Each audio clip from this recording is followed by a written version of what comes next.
പ്രസന്റേഷനിൽ എന്തുണ്ട് എന്നതിനപ്പുറം ഒരു ഇൻട്രാക്ഷൻ ആയിട്ട് നമുക്ക് കൊണ്ടുപോയാൽ കുറച്ചുകൂടെ വൃത്തിയായിരിക്കും. സൈബർ സെക്യൂരിറ്റിയിൽ നിങ്ങളുടെ ഡൗട്ട്സ് പ്ലസ് സൈബർ സെക്യൂരിറ്റിയിൽ കരിയർ സ്റ്റാർട്ട് ചെയ്യണമെങ്കിൽ അത്, ഇല്ല നിങ്ങളുടെ ബിസിനസ്സിലേക്ക് സൈബർ സെക്യൂരിറ്റിയെ കൊണ്ടുവരണമെങ്കിൽ അത്. ഏതായാലും നമുക്ക് ഈ ഡിസ്കഷനിലേക്ക്, കാരണം മിക്സഡ് ഓഡിയൻസ് ആയിട്ടിരിക്കുന്നതുകൊണ്ട് രണ്ട് സൈഡിലേക്കും നമുക്ക് പ്ലാൻ ചെയ്യാം. കോളേജിൽ പഠിക്കുമ്പോൾ എല്ലാവരും സോഫ്റ്റ്വെയറെല്ലാം ചെയ്യത്തില്ലേ, ചെയ്ത് പഠിക്കുന്നത്, അങ്ങനെ തുടങ്ങി അങ്ങനെ ഡെവലപ്മെന്റിലേക്ക് പോവുകയും ഡെവലപ്മെന്റിൽ നിന്ന് സെക്യൂരിറ്റിയിലേക്ക് ട്രാവൽ ചെയ്ത ഒരു വ്യക്തിയാണ്. സോ ഒരു 13 വർഷത്തിൽ 6 വർഷക്കാലം സൈബർ സെക്യൂരിറ്റിയിലും ബാക്കിയുള്ള കാലം വെബ്സൈറ്റ് ഡെവലപ്മെന്റും സോഫ്റ്റ്വെയർ ആപ്ലിക്കേഷൻ ഡെവലപ്മെന്റിലെല്ലാം വർക്ക് ചെയ്തിട്ട് പിന്നീട് സെക്യൂരിറ്റിയിൽ പോയ വ്യക്തിയാണ്. പഠിക്കണം, ഇല്ലെങ്കിൽ സൈബർ സെക്യൂരിറ്റി നമ്മുടെ ബിസിനസ്സിൽ ഇംപ്ലിമെന്റ് ചെയ്യണം എന്നതിന് FBI പഴയ ഡയറക്ടർ പറഞ്ഞ ഒരു വലിയ വാചകം അത് മാച്ച് ആവും. എന്തുകൊണ്ടാണ് വായിച്ചിട്ട് പറഞ്ഞാൽ മതി, ഡിസ്കഷനാണ്, ഞാൻ ഒന്നും പറയാൻ പോകുന്നില്ല. എന്തുകൊണ്ട് ഈ ലോകത്ത് രണ്ട് ടൈപ്പ് കമ്പനിയേ ഉള്ളൂ, രണ്ട് ടൈപ്പ് കമ്പനിയേ ഉള്ളൂ. അതിൽ ഒരു ടൈപ്പ് ആൾറെഡി ആ കമ്പനികൾ ഹാക്ക് ചെയ്യപ്പെട്ട് കഴിഞ്ഞു. നിറയെ കമ്പനീസ് എടുത്തു നോക്കാം, ഇൻക്ലൂഡിങ് സോണി പിക്ചേഴ്സ്. ഏത് കമ്പനി എടുത്തു കഴിഞ്ഞാലും ചെറുതും വലുതുമായ ഏതെങ്കിലും ഒരു വിധത്തിലുള്ള സൈബർ അറ്റാക്കോ ഹാക്കിങ്ങോ സംഭവിച്ച കമ്പനികളായിരിക്കാം. അല്ലെങ്കിൽ വരുന്ന കുറച്ചു ദിവസത്തിലോ അല്ലെങ്കിൽ കുറച്ച് മാസത്തിലോ വർഷത്തിലോ ഒരു സൈബർ അറ്റാക്ക് ഫേസ് ചെയ്യാൻ ചാൻസ് ഉള്ള കമ്പനി ആയിരിക്കും. മനസ്സിലായോ? ഇപ്പൊ നിങ്ങൾ ഓൺലൈനിൽ പ്രസന്റ് ആണ് എങ്കിൽ നിങ്ങളുടെ ഡേറ്റ ഇന്നല്ലെങ്കിൽ നാളെ എന്ത് ചെയ്യാം, ഹാക്ക് ചെയ്യപ്പെടാം. നിങ്ങൾ ഇതിൽ രണ്ട് ടൈപ്പായിട്ട് ആളുകളും ഉള്ളു. മനുഷ്യരുടെ കാര്യത്തിലും നമ്മൾ ആൾറെഡി എന്ത് ചെയ്തിട്ടുണ്ട്, ഹാക്ക് ചെയ്യപ്പെട്ടിട്ടുണ്ട്, അല്ലെങ്കിൽ ഹാക്ക് ചെയ്യപ്പെടാം. നമ്മുടെ കാര്യത്തിലാണെങ്കിൽ ഞാൻ വളരെ സിമ്പിളായിട്ട് പറയാം. ആരെല്ലാം വീട്ടിൽ സിസ്റ്റം ഉണ്ട്, PC? ഓക്കെ, ആരുടെ കയ്യിലെല്ലാം PC ഉണ്ട്? ഓക്കെ. ആരൊക്കെയാണ് മൈക്രോസോഫ്റ്റിന്റെ ഒറിജിനൽ വെർഷൻ ഇൻസ്റ്റാൾ ചെയ്തിട്ടുള്ളത്? പെയ്ഡ് വെർഷൻ ഒറിജിനൽ PC വാങ്ങുമ്പോൾ വരുന്നത്. അത് കഴിഞ്ഞിട്ട് ആരൊക്കെയാണ് പവർ പോയിന്റ് ഇൻസ്റ്റാൾ ചെയ്തിട്ടുള്ളത്? വേർഡ്, MS ആപ്ലിക്കേഷൻസ് ഒറിജിനൽ ആണോ? പൈറേറ്റഡ്? ഓക്കെ, എങ്കിൽ നിങ്ങൾ ആൾറെഡി ഹാക്ക്ഡ് ആണെന്ന് അർത്ഥം. നിങ്ങൾ ഒറിജിനലായിട്ട് കമ്പനിയുടെ ഒരു സോഫ്റ്റ്വെയർ കാശ് കൊടുത്ത് വാങ്ങാതെ ഏതെങ്കിലും ഒരു സൈറ്റിൽ പോയി നിങ്ങൾ ഡൗൺലോഡ് ചെയ്ത് നിങ്ങൾ യൂസ് ചെയ്യുന്നതാണെങ്കിൽ നിങ്ങൾ ഫസ്റ്റ് കാറ്റഗറിയിൽ വരും. എന്താണ്? ഹാക്ക്.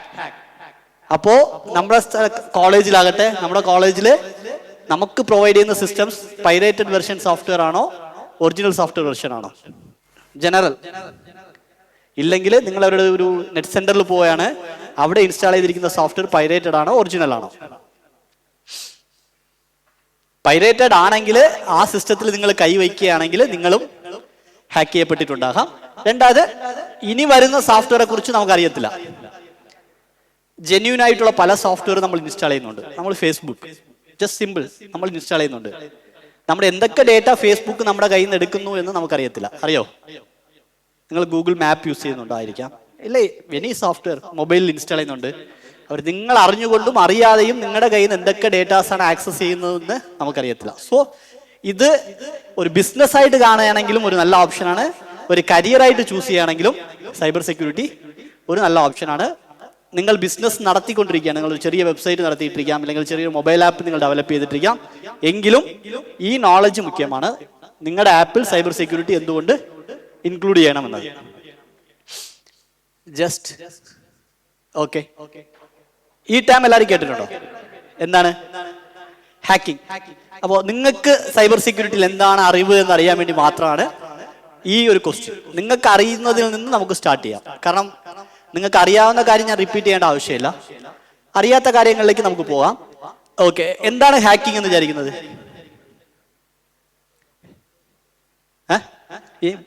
ഒന്ന് പറഞ്ഞ, അല്ലെങ്കിൽ ഇരുന്നിട്ട് സൗണ്ട് ആയിട്ട്. Personal data. ഓക്കെ, ഒരാളുടെ പേഴ്സണൽ ഡേറ്റ അവരറിയാതെ നമ്മൾ കളക്ട് ചെയ്യുന്നതാണ്, അതൊരു ഹാക്കിംഗ്. വേറെന്താണ്? ഉപയോഗിക്കാൻ പറ്റാതാക്കുക, ഡിസ്ട്രോയ് ചെയ്യുക, അല്ലെങ്കിൽ മാനിപ്പുലേറ്റ് ചെയ്ത് വെക്കുക. ഒരു ഡേറ്റ നമുക്ക് കിട്ടുകയാണ്, അദ്ദേഹം ഉപയോഗിക്കാതിരിക്കാൻ കണക്കിൽ നമ്മൾ മാറ്റി വെക്കുക, അല്ലെങ്കിൽ ഹാക്ക് ചെയ്യപ്പെടുക, അല്ലെങ്കിൽ എൻക്രിപ്റ്റ് ചെയ്ത് വെക്കുക, എന്തെങ്കിലും ഒന്ന് ചെയ്ത് വെക്കുക. ഓക്കെ, വേറെന്തറിയാം? അൺഓതറൈസ്ഡ് ആക്സസ് ചെയ്യുക. ഒരാളുടെ സിസ്റ്റമോ മൊബൈലോ അവരുടെ പെർമിഷൻ ഇല്ലാതെ നമ്മൾ ആക്സസ് ചെയ്യുന്നത് അൺഓതറൈസ്ഡ് ആക്സസ്. ഓക്കെ, വേറെ ആരെങ്കിലും ഇതിനു മുന്നേ ആരുടെയെങ്കിലും സിസ്റ്റം ഹാക്ക് ചെയ്തിട്ടുണ്ടോ? സിസ്റ്റമോ മൊബൈലോ? വാട്സപ്പ് ഹാക്ക് ചെയ്തിട്ടുണ്ട്, ഹാക്ക് ചെയ്യപ്പെട്ടിട്ടുണ്ട്. ഹാക്ക് ചെയ്യപ്പെട്ടിട്ടുണ്ട്. സൂപ്പർ. നമ്മൾ ആരുടെയെങ്കിലും ഹാക്ക് ചെയ്തിട്ടുണ്ടോ? ഇവിടെ ഇരിക്കുന്ന ആരെങ്കിലും? ഓക്കെ ഓക്കെ, ഹാക്ക് ചെയ്യാതിരിക്കുക. പക്ഷേ എത്തിക്കൽ ഹാക്കിങ്ങിന്റെ അറിവോടുകൂടി നമ്മൾ ഹാക്ക് ചെയ്യാം. അതെങ്ങനെയെന്ന് വെച്ചാൽ, നമ്മൾ ഇപ്പൊ എന്റെ കമ്പ്യൂട്ടറോ എന്റെ സോഫ്റ്റ്വെയറോ നിങ്ങൾ ഹാക്ക് ചെയ്യാൻ വേണ്ടി പോവുകയാണെങ്കിൽ എന്റെ പെർമിഷനോട് കൂടി, എന്റെ സ്കോപ്പോട് കൂടി ഇതെല്ലാം നിനക്ക് ഹാക്ക് ചെയ്ത് നോക്കാം, ഇതെല്ലാം ചെയ്തുകൂടാ എന്ന് എന്റെ പെർമിഷനോട് നിങ്ങൾക്ക് ഹാക്ക് ചെയ്യാം. അത് എത്തിക്കൽ ഹാക്കിംഗ്. ഓക്കെ, ഇപ്പൊ എന്റെ അനുവാദം ഞാൻ തന്നു നിങ്ങൾക്ക് ഹാക്ക് ചെയ്ത് പഠിച്ചിട്ട് എന്തെല്ലാം ലൂപ്പ് ഹോൾസ് ഉണ്ട് കണ്ടുപിടിക്കുക, ഞാൻ അത് സോൾവ് ചെയ്യാന്ന് പറയുന്നത് എത്തിക്കൽ ഹാക്കിംഗ്. ഇതൊരു ഒരു ഒരു ആർട്ടിസ്റ്റ് ചെയ്ത ഒരു ചെറിയൊരു ആക്ടിവിറ്റിയാണ്. ഓക്കെ, എന്തെന്ന് വെച്ചാല് ഇതൊരു ട്രോളി. ഓക്കെ, ഈ ട്രോളിയിൽ 50-ലധികം മൊബൈൽ ഫോണ് ഇട്ടിട്ട് ആ ആർട്ടിസ്റ്റ് എന്ത് ചെയ്തെന്ന് വെച്ചാൽ വളരെ സിമ്പിളായിട്ട് എല്ലാത്തിലും ഗൂഗിൾ മാപ്പ് ഓൺ ചെയ്തിട്ടുണ്ട്.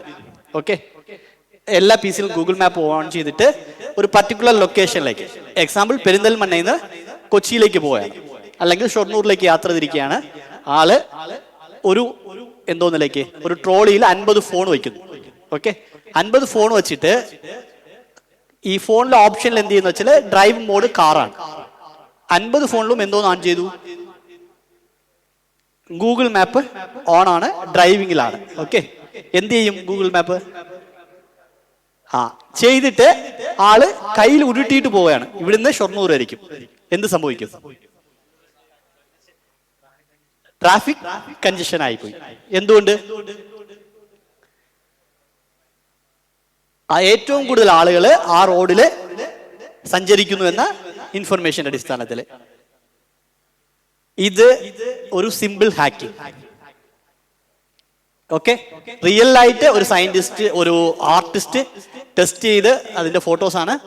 വളരെ സിമ്പിൾ ആയിട്ട് from one location to another location travel ചെയ്യാണ്. എന്ത് ചെയ്തു? ഗൂഗിൾ മാപ്പ് ഓൺ ചെയ്തു. വളരെ സിമ്പിൾ ആയിട്ട് നിങ്ങൾക്ക് റിയൽ ലൈഫിൽ ഇതിനെ ടെസ്റ്റ് ചെയ്യാൻ പറ്റുന്ന ഒരു എക്സാമ്പിൾ പറഞ്ഞുതരാം. നിങ്ങൾ സ്കൂളിൽ നിന്ന് അല്ലെങ്കിൽ കോളേജിൽ നിന്ന് ടൂർ പോവുകയാണ്. ഓക്കെ, ടൂർ പോകുന്ന സ്ഥലത്ത് ട്രാഫിക് ഇരിക്കാൻ പാടില്ല എന്ന് നിങ്ങൾ തീരുമാനിക്കുന്നു. ആര് തീരുമാനിക്കുന്നു? നിങ്ങൾ തീരുമാനിക്കുന്നു. സാധ്യമുണ്ടോ? ഇല്ല. വണ്ടിക്കകത്ത് എത്ര പേരുണ്ടായിരിക്കും? 60 പേരുണ്ടായിരിക്കും. 60 പേരും ഗൂഗിൾ മാപ്പ് ഓൺ ചെയ്യുക. 60 പേരും എന്ത് ചെയ്യുക? ഒരേ ലൊക്കേഷൻ ഇടുക, ആ വണ്ടിയിൽ ട്രാവൽ ചെയ്യുക. ഗൂഗിൾ മാപ്പ് എന്ത് വിചാരിക്കും?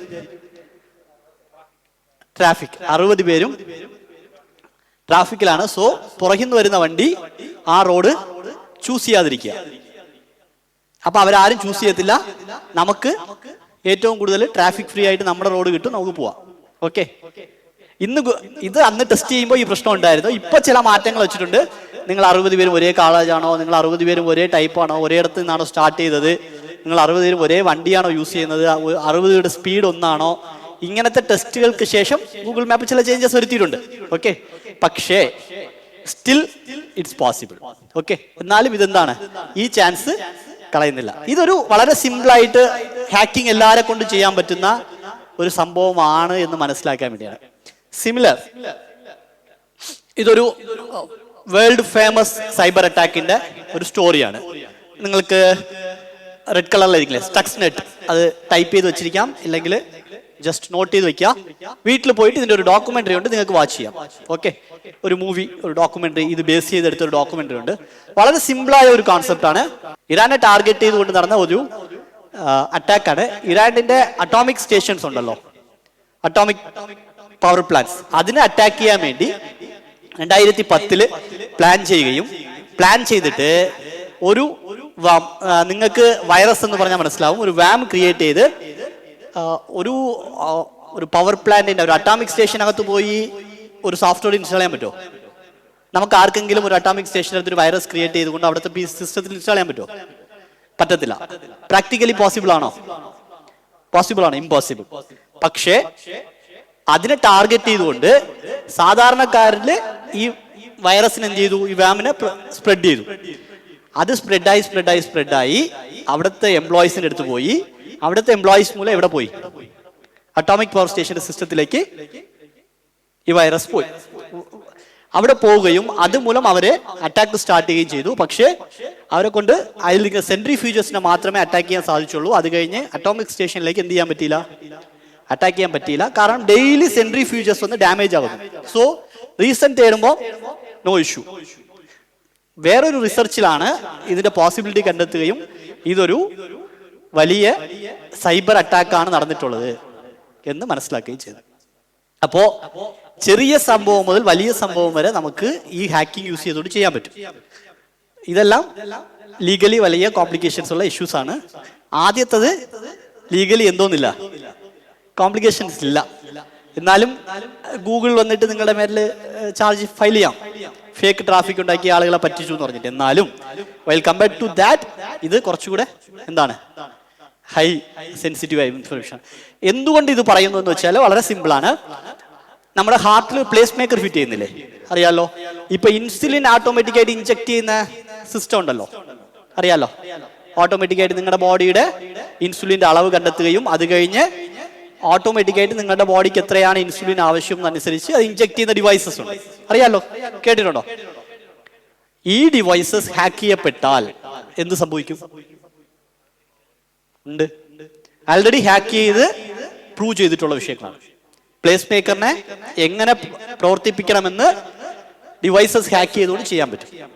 സിമിലർലി നിങ്ങളുടെ ബ്ലഡിലെ ഇൻസുലിന്റെ അളവ് നിങ്ങൾക്ക് വളരെ സിമ്പിളായിട്ട് കൺട്രോൾ ചെയ്യാൻ വേണ്ടി നിങ്ങൾ വാങ്ങുന്ന ഒരു സോഫ്റ്റ്വെയറോ ഒരു ടെക്നോളജി, ഒരു മെഷീൻ ആയിരിക്കാം, ചെറിയൊരു മെഷീൻ, ഒരു ടെക്നോളജി, ഒരു ഡിവൈസ്, അത് ഹാക്ക് ചെയ്യപ്പെട്ട് കഴിഞ്ഞാൽ ഒരാളെ നമുക്ക് എന്ത് ചെയ്യാൻ പറ്റും?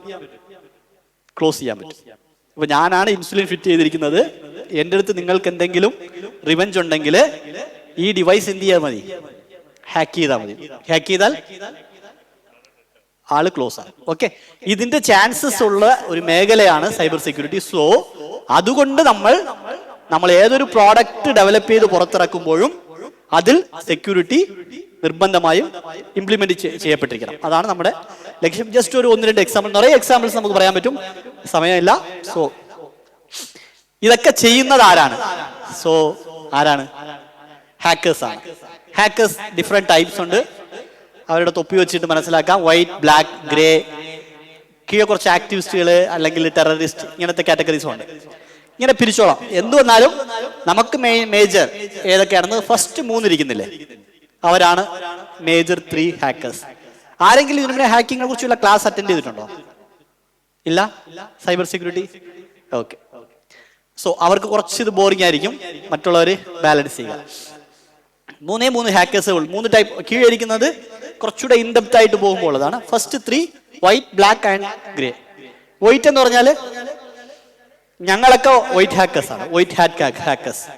ഞങ്ങളൊരു സോഫ്റ്റ്വെയർ ഹാക്ക് ചെയ്യണം എന്ന് തീരുമാനിക്കുകയാണെങ്കിൽ ഞങ്ങൾക്ക് ഏത് കമ്പനിയാണോ ആ കമ്പനിയും ഞങ്ങളും തമ്മിലൊരു മ്യൂച്വൽ അണ്ടർസ്റ്റാൻഡിങ്ങിൽ എന്തൊക്കെ സ്കോപ്പാണ്, ഇൻ സ്കോപ്പ് എന്താണ്, ഔട്ട് സ്കോപ്പ് എന്താണെന്ന് ഒരു അഗ്രിമെന്റ് ആയിരിക്കും. ഞങ്ങൾ അവരുടെ സൈറ്റിലേക്ക് പോയി ഹാക്ക് ചെയ്യുകയും, ഹാക്കിംഗ് എന്നതിനേക്കാളും അപ്പുറം ടെസ്റ്റ് ചെയ്യുകയും, ടെസ്റ്റ് ചെയ്തിട്ട് അവരുടെ വെബ്സൈറ്റിൽ ഒരു ഹാക്കർ വരാൻ ചാൻസ് ഉണ്ടോ ഇല്ലയോ, ഹാക്ക് ചെയ്യപ്പെടാൻ ചാൻസ് ഉണ്ടോ ഇല്ലയോ നോക്കിയിട്ട് അവർക്ക് റിപ്പോർട്ട് സബ്മിറ്റ് ചെയ്യും. അവരതിനുള്ള സൊല്യൂഷൻസ് എന്ത് ചെയ്യും, കണ്ടുപിടിക്കാം, ഇംപ്ലിമെന്റ് ചെയ്യും. അങ്ങനെ ഹാക്ക് ചെയ്യുന്ന ആളുകളാണ് ആര്? White hat. ബ്ലാക്ക് ഹാറ്റ് എന്താണ്? ബ്ലാക്ക് ഹാറ്റ് എന്ന് പറഞ്ഞാല് ഇല്ലീഗലാണ്. ലീഗൽ അല്ല, ആർക്ക് വേണമെങ്കിലും എന്ത് വേണമെങ്കിലും ഹാക്ക് ചെയ്ത് കൊടുക്കും. അത് നല്ലൊരു ഉദാഹരണം നിങ്ങൾക്ക് അറിയാന്നുള്ളത്, ഇവിടെ ഒരു നടി ആക്രമിക്കപ്പെട്ട ഒരു കേസുണ്ടല്ലോ. അതില് ഒരു ഡിവൈസ് എന്ത് ചെയ്ത് കൊടുത്തു, ഫോറൻസിക്കില് ആക്സസ് ചെയ്യാൻ പറ്റാത്ത കണക്കിന് ചേഞ്ച് ചെയ്ത് കൊടുത്തു. ഫോറൻസിക് ലാബ് ടെസ്റ്റ് കണ്ടുപിടിക്കാൻ പറ്റാതിരിക്കാൻ കണക്കിന് ഒരു ഹാക്ക് ചെയ്ത് കൊടുക്കും. ഇത് എന്തോ ഹാക്കിംഗ് ആണ്, ബ്ലാക്ക് ഹാറ്റ്. അവർക്ക് ഇന്റൻഷൻ എന്തായിരുന്നു, കുറച്ച് കാശ് കിട്ടുക, ആ കേസിൽ നിന്ന് അവർക്ക് എസ്കേപ്പ് ആവാൻ വേണ്ടിയുള്ള സപ്പോർട്ട്. ചില രാജ്യങ്ങളുടെ മേലെ എന്തോന്നുണ്ടായിരിക്കാം, ശത്രുത ഉണ്ടായിരിക്കാം. അപ്പൊ അവരെന്ത് ചെയ്യും, ഇവിടുത്തെ ഹാക്കേഴ്സിനെ സീക്രട്ട് ആയിട്ട് അവരുടെ സൈറ്റുകൾ അറ്റാക്ക് ചെയ്യും. നിങ്ങൾക്ക് ഇതിനു മുന്നേ നിറയെ അറ്റാക്സ് നടന്നത് അറിയാം. നിറയെ ഗവൺമെന്റ് ഓഫീസസിന്റെ സൈറ്റ്, ഇൻക്ലൂഡിങ് കേരളത്തിലുള്ള ഹാക്കേഴ്സ് വേറെ രാജ്യത്തിന്റെ സൈറ്റ്സ് എല്ലാം ഹാക്ക് ചെയ്ത് നിറയെ എക്സ്പീരിയൻസ് ഉണ്ട്. പക്ഷെ ഞാൻ അതൊന്നും ഓപ്പൺ ചെയ്യുന്നില്ല, not mentioning any name also. അങ്ങനത്തെ ഹാക്കേഴ്സ് ഉണ്ട്. ഗ്രേ ഹാറ്റ് എന്ന് പറഞ്ഞാൽ രണ്ടും ചെയ്യും, വൈറ്റും ചെയ്യും ബ്ലാക്കും ചെയ്യും, രണ്ടും ബ്ലെൻഡ് ചെയ്ത് ചെയ്യുന്ന ഹാക്കേഴ്സ് ആണ്. എന്താണ് സൈബർ സെക്യൂരിറ്റി? സിമ്പിൾ. ഒരു ഹാക്കർ നിങ്ങളുടെ എന്തെങ്കിലും പേഴ്സണൽ ഇൻഫർമേഷൻ നിങ്ങളുടെ അടുത്ത് നിന്ന് അല്ലെങ്കിൽ നിങ്ങളുടെ വെബ്സൈറ്റിൽ നിന്നോ സോഫ്റ്റ്വെയറിൽ നിന്നോ ഹാർഡ്വെയറിൽ നിന്നോ എടുക്കാൻ ചാൻസ് ഉണ്ടെങ്കിൽ അത് എടുക്കാതെ പ്രൊട്ടക്ട് ചെയ്യുന്ന സിസ്റ്റമാണ് സൈബർ സെക്യൂരിറ്റി. അപ്പൊ എന്താണ് മേജറായിട്ട് അവർ എടുക്കാൻ ചാൻസ് ഉള്ളത്? ഡേറ്റ. എന്താണ് ഡേറ്റ? ഡേറ്റ ഒരു വാക്കായിട്ട് കണ്ടാൽ അതിനൊരു സിമ്പിളാണ്. ഡേറ്റ എന്താണ്? എൻ്റെ പേരുണ്ട്, അഡ്രസ് ഉണ്ട്, ഫോൺ നമ്പർ ഉണ്ട്. അതെന്തോ വലിയ സംഭവമാണോ? ആണോ? എന്തുകൊണ്ട്?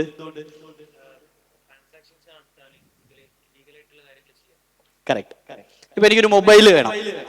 ഓക്കെ, ഇതിന് മുന്നേ വരയ്ക്കും പോസിബിൾ ആയ ഒരു എക്സാമ്പിൾ പറയാം. എനിക്കൊരു മൊബൈൽ വേണം, ഒരു സിം. ഒരു ഇല്ലീഗൽ ആക്ടിവിറ്റി നടത്താൻ എനിക്കൊരു സിം വേണം. എങ്ങനെ എടുക്കാം? ഇപ്പൊ അല്ല, ഒരു 3 വർഷത്തിന് മുന്നാണെങ്കിൽ ഒരാളുടെ പേര്, ഒരാളുടെ ഫോൺ, ഒരാളുടെ അഡ്രസ്സ്, അവരുടെ ഏതെങ്കിലും ഒരു ID പ്രൂഫ് ഉണ്ടെങ്കിൽ നമുക്കൊരു സിം എടുക്കാം. ഇന്ന് പോസിബിൾ അല്ല. എന്തുകൊണ്ട് പോസിബിൾ അല്ല? അതിൽ ഇഷ്യൂ ഉണ്ടെന്ന് മനസ്സിലാക്കുകയും ഫേസ് ഉണ്ട്, finger print, Aadhaar, OTP verify ചെയ്യുക, ഈ പ്രോസസ് ഉണ്ട്. സോ നമുക്ക് അതിനെ സെക്യൂർ ചെയ്യുന്ന പ്രോസസ്സാണ് നമ്മൾ സൈബർ സെക്യൂരിറ്റി എന്ന് പറയുന്നത്. മുഖ്യമായിട്ട് ഹാക്കേഴ്സ് വന്ന് നമ്മുടെ ഡേറ്റ ഹാക്ക് ചെയ്ത് കൊണ്ടുപോകാതിരിക്കാൻ വേണ്ടിയുള്ള പ്രൊട്ടക്ഷൻസ് ക്രിയേറ്റ് ചെയ്യുക എന്നാണ് ഉദ്ദേശം. ഈ ഡേറ്റയിൽ മുഖ്യമായ ഒരു 3 വിഷയങ്ങളാണ് ഈ ഡേറ്റയെ സൈബർ സെക്യൂരിറ്റി ഫോക്കസ് ചെയ്യുന്നത്. ഇത് നമ്മളൊരു ട്രയാങ്കിൾ എന്ന് പറയും, CID ട്രയാങ്കിൾ എന്ന് പറയും, CIA ട്രയാങ്കിൾ എന്ന് പറയും. വളരെ സിമ്പിളായ വിഷയമാണ്. ഒന്ന്, ഒരു ഡേറ്റയ്ക്ക് എന്ത് വേണം? കോൺഫിഡൻഷ്യാലിറ്റി. എൻ്റെ പേഴ്സണൽ ഡേറ്റ ആർക്ക് നോക്കാം എന്നതിൽ വളരെ സിമ്പിളായിട്ട് പറയാം. നിങ്ങളുടെ വേണ്ടപ്പെട്ടവർക്ക് ഒരു മെസ്സേജ് അയക്കണം, ചാറ്റ് ചെയ്യണം. നമ്മൾ വാട്സാപ്പിൽ ചാറ്റ് ചെയ്യത്തില്ലേ? ചാറ്റ് ചെയ്യുമ്പോൾ ആ ചാറ്റ് ആർക്കൊക്കെ കാണാം? ഈ പീറിലിരിക്കുന്ന ആളിനും അപ്പുറത്തിരിക്കുന്ന ആളിനും. End to end. അതാണ് ഇപ്പോൾ ഒരു മെസ്സേജ് വരും, end to end encrypted, encryption applied, something message വരും വാട്സാപ്പിൽ. ഇവിടെ ഇരിക്കുന്ന ആളും അങ്ങേ തലയ്ക്കലിരിക്കുന്ന ആളും തമ്മിലുള്ള ഒരു കമ്മ്യൂണിക്കേഷൻ ആണ് നടക്കേണ്ടത്. അവിടെ ഒരു തേർഡ് പാർട്ടി വന്ന് നിങ്ങളുടെ മെസ്സേജ് എന്താണെന്ന് നിങ്ങൾ നോക്കുകയാണെങ്കിൽ നിങ്ങളുടെ കോൺഫിഡൻഷ്യാലിറ്റി മിസ് ചെയ്യാണ്. വളരെ സിമ്പിൾ. ഇന്ത്യയിൽ ഒരു ബഡ്ജറ്റ് അവതരിപ്പിച്ചു ഇപ്പോൾ, കറക്റ്റ്? ബഡ്ജറ്റ് അവതരിപ്പിക്കുന്നതിന് മുൻപ് തലേ ദിവസം ബഡ്ജറ്റ് ലീക്ക് ആയാൽ എന്ത് സംഭവിക്കും? മുമ്പേ ബിഹേവ് ചെയ്ത് തുടങ്ങും. കാരണം EVയുടെ റേറ്റ് കുറയോ കൂടോ ഇല്ല, ഏതിലാണ് ഗവൺമെന്റ് ഫോക്കസ് ചെയ്യാൻ പോകുന്നത്. സോ അത് ബേസ് ചെയ്തുകൊണ്ട് നമുക്ക് എന്ത് ചെയ്യാൻ പറ്റും? ബിസിനസ്സിലേക്ക്, ഷെയർ മാർക്കറ്റിലേക്ക് ഇൻവെസ്റ്റ് ചെയ്യാൻ പറ്റും. സോ കോൺഫിഡൻഷ്യൽ ആണ്. അപ്പോൾ കാശുള്ളവര് മുൻകൂട്ടിയെ ബഡ്ജറ്റിന്റെ ഡേറ്റ കിട്ടിയാലേ ഇൻവെസ്റ്റ് ചെയ്യും. ഓക്കെ, നമ്മൾ പറഞ്ഞു കേട്ടില്ലേ, നവംബർ 8-ന് 8 മണിക്ക് ഇന്ത്യയുടെ പ്രധാനമന്ത്രി 500,000ന്റെ നോട്ട് നിരോധിച്ചപ്പോ അത് അറിഞ്ഞ പലരും മാറ്റിയെന്ന്. കറക്റ്റാണോ ശരിയാണോ തെറ്റാണോ എന്ന് ഞാൻ ഇത് ചെയ്യുന്നില്ല, പക്ഷേ മാറ്റിയെന്ന് പറയുന്നില്ലേ? ഒരു confidential data, prime minister announce ചെയ്യാൻ പോകുന്ന ഒരു കോൺഫിഡൻഷ്യൽ ഡേറ്റ ലീക്കായാൽ ഇങ്ങനെ സംഭവിച്ചിരിക്കാം എന്ന് നമ്മൾ പറയുന്ന പോലെ നമ്മുടെ മെസ്സേജ് ലീക്കായാൽ എന്ത് സംഭവിക്കും? ഞാൻ ഹായും ഹൗവറിയും അല്ലേ അയച്ചു? നോ. വേറെ പല മെസ്സേജുകൾ നമ്മൾ അയക്കാം. ഇപ്പൊ എക്സാമ്പിൾ, ഞാനൊരു ട്രാൻസാക്ഷൻ നടത്തുകയാണ്, അപ്പോൾ എനിക്കൊരു OTP വേണം. ഞാൻ OTP, എൻ്റെ ഫോൺ ഇവിടെ ഇല്ല, ഞാൻ പുറത്താണ് ഇരിക്കുന്നത്. ആ OTP ഇന്നൊരു നമ്പറിലേക്ക് അയച്ചു ചോദിക്കുകയാണ്. അയക്കുമ്പോൾ ആ OTP കിട്ടിയാൽ നമ്മുടെ ട്രാൻസാക്ഷൻ ഫുള്ളായിട്ട് ഫെയിൽ ആകത്തില്ലേ? സോ സെയിം, ആ ഡേറ്റ കോൺഫിഡൻഷ്യാലിറ്റി കീപ്പ് ചെയ്യുക, കോൺഫിഡൻ്റ് ആയിട്ട് ഇരിക്കുക എന്നതാണ് ഫസ്റ്റ്. ഇത് ഇന്റഗ്രിറ്റിയിലേക്ക് വരാം. അതിനു മുൻപ് അവൈലബിലിറ്റി. എന്താണ് അവൈലബിലിറ്റി? അതെ, ഒരു ഡേറ്റ ആയിരിക്കുന്നു, എൻ്റെ സ്വന്തം ഡേറ്റ, പക്ഷേ എനിക്ക് അവൈലബിൾ ആയിരിക്കണം. ബാങ്ക് ഇരിക്കുന്നു, ബാങ്കിൽ നിങ്ങളുടെ ക്യാഷ് ഇരിക്കുന്നു, നെറ്റ് ബാങ്കിങ് ചെയ്യാം, എപ്പോൾ വേണമെങ്കിൽ GPay ചെയ്യാം. ഓക്കെ, പക്ഷേ നിങ്ങൾ GPayയിൽ പോയിട്ട് കടയിൽ സ്കാൻ ചെയ്തിട്ട് സബ്മിറ്റ് ചെയ്യുന്നു, GPay ചെയ്യാൻ പറ്റുന്നില്ല, ഫേസ് ചെയ്യുന്നുണ്ടല്ലോ. എന്താണ് issue? Bank server did not respond. അപ്പോൾ എന്താണ് നിങ്ങൾ ഫേസ് ചെയ്യുന്ന മേജർ ഇഷ്യൂ? അവൈലബിലിറ്റിയാണ്. എന്തില്ല അവിടെ? നിങ്ങളുടെ സ്വന്തം കാശ് നിങ്ങൾക്ക് ആക്സസ് ചെയ്യാൻ പറ്റുന്നില്ല, അവൈലബിലിറ്റി ഇഷ്യൂ. ഇതിനൊരു വളരെ നല്ല എക്സാമ്പിൾ പറഞ്ഞുതരാം. ഇടയിൽ ഒരു നിങ്ങൾക്ക് വർക്ക് ഫ്രം ഹോം എന്ന് പറഞ്ഞിട്ട് ജോലിയെല്ലാം ഓഫർ ചെയ്തുകൊണ്ട് നിങ്ങൾക്ക് നിറയെ മെസ്സേജ് വന്നു. നിങ്ങൾ ഗൂഗിൾ മാപ്പിൽ പോയി റിവ്യൂ കൊടുക്കുക. ആരെങ്കിലും ചെയ്തിട്ടുണ്ടോ? ആരും ചെയ്തിട്ടില്ല? ആരെങ്കിലും? വരാറുണ്ട്. വളരെ സിമ്പിളാണ്. നിങ്ങൾ പോവുക, നിങ്ങൾക്കൊരു ടാസ്ക് അയക്കും, 6 മണിക്കൊരു task. Go to this URL and enter your comments, review ചെയ്യുക. അപ്പം നിങ്ങൾക്ക് 50 രൂപയോ 100 രൂപയോ ഇട്ട് തരും. അടുത്ത ഒരു അരമണിക്കൂർ കഴിഞ്ഞ് അടുത്തൊരു എന്ത് തരും? ഒരു ടാസ്ക് തരും. ടാസ്ക് തന്നിട്ട് അതും ചെയ്യുക, 100 രൂപ തരും. മൂന്നാമത്തെ ടാസ്ക് വരുമ്പോൾ 200 രൂപ ഗൂഗിൾ പേയിലേക്ക് കാശ് വന്നു. സെക്കൻഡ് ഡേ എന്ത് പറയും? ഇതേപോലെ കാശ് കിട്ടണമെങ്കിൽ നിങ്ങൾ 1000 രൂപ ഇൻവെസ്റ്റ് ചെയ്യുക. ഇൻവെസ്റ്റ് ചെയ്യുമ്പോൾ നിങ്ങൾക്ക് 2000 രൂപയായിട്ട് തിരിച്ചു കിട്ടും. ഇങ്ങനെ ഇൻവെസ്റ്റ് ചെയ്തു കുറേ പേര്. ഓക്കെ, പെട്ടെന്ന് ഒരു ദിവസം എന്തായി? ആരും മുങ്ങില്ല, ഇത് ഫ്രോഡാണെന്ന് മനസ്സിലായി. ഗവൺമെന്റ് ചില ആക്ഷൻ എടുത്തു. എന്ത് ചെയ്തു? ഈ എല്ലാ ട്രാൻസാക്ഷൻ നടന്ന ബാങ്ക് അക്കൗണ്ടും ഫ്രീസ് ചെയ്തു. അപ്പൊ അവൈലബിലിറ്റി എന്തായി? പോയി. മനസ്സിലായല്ലോ? സോ ഇതൊക്കെ എന്താണ്? ഹാക്കിങ്ങിന്റെ ഒക്കെ പാർട്ടാണ്. നിങ്ങൾ ഹാക്കിംഗ് ആണോ എന്ന് മനസ്സിലാക്കുന്നില്ല, പക്ഷേ നിങ്ങൾ അറിയാതെ നിങ്ങളുടെ കാശ് നിങ്ങളെ മിസ്യൂസ് ചെയ്യുകയും, ഹാക്കിംഗ് എന്നതിനപ്പുറം നിങ്ങളുടെ ഡേറ്റ, നിങ്ങൾക്ക് സ്വന്തമായ പൈസ അവൈലബിൾ അല്ലാതാക്കി. മനസ്സിലായില്ലേ? ആ അക്കൗണ്ടിൽ എത്ര കാശുണ്ടോ അത് പിന്നെ കിട്ടത്തില്ല. സോ അത് അവൈലബിലിറ്റിയുടെ. ഇത് എലക്ഷൻ, ഇപ്പോ ഇന്ത്യയിൽ എലക്ഷൻ ഇപ്പോൾ ഓൾറെഡി ഹാഫ് ഡിജിറ്റലൈസ്ഡ് ആണ് തന്നല്ലോ, മെഷീനെല്ലാം. ഇനി എന്ത് നടക്കാൻ പോവുകയാണെന്ന് വെച്ചാൽ, എലക്ഷന് നിങ്ങളുടെ ഫേസും ID കാർഡെല്ലാം ഡിജിറ്റലൈസ് ചെയ്യുകയാണ്. പെട്ടെന്നൊരു ഹാക്കർ മനസ്സ് വെച്ച് പോയി ആ സെർവർ ഡൗൺ ചെയ്ത് അന്ന് വോട്ട് ചെയ്യാൻ പറ്റുമോ? നമുക്ക് പറ്റത്തില്ല. സെയിം, അവൈലബിൾ അല്ലാതാക്കുക. ഒരു സർവീസ് അവൈലബിൾ അല്ലാതാക്കുന്നതാണ് അത് ഇന്റഗ്രിറ്റി. ഇന്റഗ്രിറ്റിക്ക് വളരെ നല്ല എക്സാമ്പിൾ ബാങ്ക് തന്നെയാണ്. സെന്ററിലിരിക്കുന്ന ഇന്റഗ്രിറ്റി. നിങ്ങളുടെ കാശ് നിങ്ങൾ ബാങ്കിൽ ഇട്ട് വെച്ചു. പെട്ടെന്നൊരു ദിവസം നിങ്ങളുടെ അക്കൗണ്ടിൽ 1 ലക്ഷം രൂപ കൂടുതൽ വന്നെന്ന് വരിക, നിങ്ങൾ കാശ് എടുക്കും. കറക്റ്റ് അല്ലേ? നിങ്ങളുടെ അക്കൗണ്ടിൽ 1 ലക്ഷം രൂപ അധികം വന്നു, എന്ത് ചെയ്യും? എടുത്ത് യൂസ് ചെയ്യും, കുഴപ്പമില്ല. നിങ്ങളുടെ അക്കൗണ്ടിൽ ഇരുന്ന 1 ലക്ഷം രൂപ നിങ്ങൾ ട്രാൻസാക്ഷൻ ചെയ്യാതെ ആ എമൗണ്ട് ചേഞ്ച് ആയി, അതിന്റെ ഡിജിറ്റ്സ് ചേഞ്ച് ആയി. 1 ലക്ഷത്തിന് 50,000-ഓ 25,000-ഓ നിങ്ങൾ സേവ് ചെയ്ത മണി കുറഞ്ഞുപോയി. അവിടെ എന്താണ് ബാധിക്കുന്നത്? ഇന്റഗ്രിറ്റിയാണ്. അവിടെ നിങ്ങളുടെ 1 lakh rupees നിങ്ങളുടെ കയ്യിൽ ഇല്ലാതെ പോകുന്നില്ലേ? അതിൽ ഡേറ്റ എന്തോന്നായിപ്പോയി, മാറിപ്പോയി. ഡേറ്റ എങ്ങനെ മാറി എന്നത് നെക്സ്റ്റ് ക്വസ്റ്റ്യൻ. ഇപ്പൊ ഹാക്കറാണ് ഹാക്ക് ചെയ്ത് എന്റെ 1 ലക്ഷം രൂപയിൽ 50,000 എടുത്തിട്ട് പോയി, എന്റെ അനുവാദം ഇല്ലാതെ, എന്റെ പെർമിഷൻ ഇല്ലാതെ. അപ്പൊ നിങ്ങളുടെ മണി നിങ്ങൾക്ക് ചേഞ്ച് ചെയ്യപ്പെട്ടു. ഇന്റഗ്രിറ്റി. ഇപ്പോ ഇതൊരു മനസ്സിലാക്കാൻ വേണ്ടി പറയാണ്. ഇത് അല്ലെങ്കിൽ നിങ്ങൾക്ക് കുറച്ച് ബുക്സ് ഓഫ് റെക്കോർഡ് ഇരിക്കുകയാണ്, നിങ്ങളുടെ ബിസിനസിന്റെ ബുക്സ് ഓഫ് റെക്കോർഡ് എല്ലാം ഇരിക്കുകയാണ്, അതിന് ഒരു പേജ് മാത്രം മിസ്സായി പോയി, എന്ത് സംഭവിക്കും? എല്ലാം പോയില്ലേ? സോ അതാണ് ഇന്റഗ്രിറ്റിയെ ബാധിക്കുന്നത്, നിങ്ങളുടെ ഡേറ്റയുടെ ഇന്റഗ്രിറ്റിയെ ബാധിക്കുന്ന ഇത്. അത് എന്തെങ്കിലും ചേഞ്ച് ചെയ്തിരിക്കാം, എടുത്തിട്ട് പോവുക എന്ന് മാത്രമല്ല, മാൽ പ്രാക്ടീസ് ചെയ്ത് കറക്റ്റ് ചെയ്ത് വെച്ചിരിക്കാം. സോ എന്താണ് അപ്പോൾ സൈബർ അറ്റാക്ക്? ഈ CIAയിൽ ഇരിക്കുന്ന ആക്ടിവിറ്റി ഇരിക്കുന്നില്ലേ, കോൺഫിഡൻഷ്യാലിറ്റി, ഇന്റഗ്രിറ്റി, അവൈലബിലിറ്റി, ഇതിൽ എന്തെങ്കിലും ചെയ്യാൻ കണക്കിന് എന്ത് ഡേറ്റാസിൽ എന്ത് ചെയ്യുന്നതാണ് എന്തൊന്ന് അറ്റാക്ക്. ഒരു സൈബർ ക്രിമിനൽ അല്ലെങ്കിൽ സൈബർ അറ്റാക്ക് ചെയ്യാൻ ഉദ്ദേശിക്കുന്ന ആള്, ഹാക്കർ പോയി നിങ്ങളുടെ ഡേറ്റ, കോൺഫിഡൻഷ്യൽ ഡേറ്റ നിങ്ങൾക്കറിയാതെ നിങ്ങൾ നോക്കുകയോ ആ ഡേറ്റയിൽ എന്തെങ്കിലും ചേഞ്ചസ് വരുത്തുകയോ ആ ഡേറ്റ നിങ്ങൾക്ക് ഉപയോഗിക്കാൻ പറ്റാതെ ആക്കുകയോ ചെയ്യുന്നതാണ് അറ്റാക്സ്, ആണ് സൈബർ അറ്റാക്സ്. സൈബർ അറ്റാക്ക് എന്തുകൊണ്ട് അറ്റാക്ക് ചെയ്യുന്നു എന്ന് ചോദിച്ചാൽ ഇതൊക്കെ ആയിരിക്കാം റീസൺസ്. എന്തൊക്കെയാണ്? മോട്ടീവ്സ്. കാശായിരിക്കാം, ഒരു പൊളിറ്റിക്കൽ റീസൺ ആയിരിക്കാം, ഒരു അട്ടിമറി സാധ്യത മുൻകണ്ടുകൊണ്ട്. ഇപ്പൊ നമ്മൾ പറഞ്ഞില്ലേ ഷെയർ മാർക്കറ്റിൽ അട്ടിമറിക്കപ്പെടുന്നത് പോലെ, ഇല്ലെങ്കിൽ കോമ്പറ്റീഷൻ. ഒരു കമ്പനി ആ കമ്പനിയുടെ ഡേറ്റ എടുത്ത് ഇപ്പോ ഇന്ന് ഏറ്റവും കൂടുതൽ മാർക്കറ്റിൽ നന്നായിട്ട് നിൽക്കുന്ന ഒരു കമ്പനിയുടെ സ്ട്രാറ്റജി മോഷ്ടിച്ച് അടുത്ത കമ്പനിക്ക് കൊടുത്താൽ പോയി, ആ കമ്പനി അങ്ങനെ ഡൗൺ ആവും. ഈ സ്ട്രാറ്റജി യൂസ് ചെയ്തുകൊണ്ട് ആ കമ്പനി വളർന്നു വരും. സോഷ്യൽ റീസൺസ്, നിങ്ങൾ സിനിമ നിങ്ങൾ കാണുന്നതെല്ലാം ഉണ്ടല്ലോ, അത് ചാലഞ്ച് ചെയ്യുക. നീ ചെയ്തു നോക്കുമോ എന്ന് പറഞ്ഞിട്ട്, ഞാനിപ്പോൾ ചെയ്ത് കാണിക്കാം, നിന്റെ സൈറ്റിനെ 24 മണിക്കൂറിനകത്ത് ഞാൻ ഹാക്ക് ചെയ്ത് കാണിക്കാന്ന് പറഞ്ഞിട്ട് ചാലഞ്ച് ചെയ്യുന്നതായിരിക്കാം. ഓക്കെ, ഇത് ടൈപ്സ് ഓഫ് അറ്റാക്ക് ആണ്. ഇത് ഇൻക്ലൂഡിങ് Q&A ആണോ ക്വസ്റ്റ്യൻസ് ടൈം? ഈ ടൈം ഇൻക്ലൂഡിങ് Q&A. ഓക്കെ, ഇത് ടൈപ്സ് ഓഫ് അറ്റാക്ക്. നിങ്ങൾ ഇതെല്ലാം കേട്ടിട്ടുണ്ടോ എന്ന് അറിയത്തില്ല. Malware, phishing, DOD, man in the middle, ഇതെല്ലാം ഡിഫറെന്റ് ടൈപ്സ് ഓഫ് അറ്റാക്ക് ആണ്. അറ്റാക്ക് എങ്ങനെയൊക്കെ ചെയ്യാം?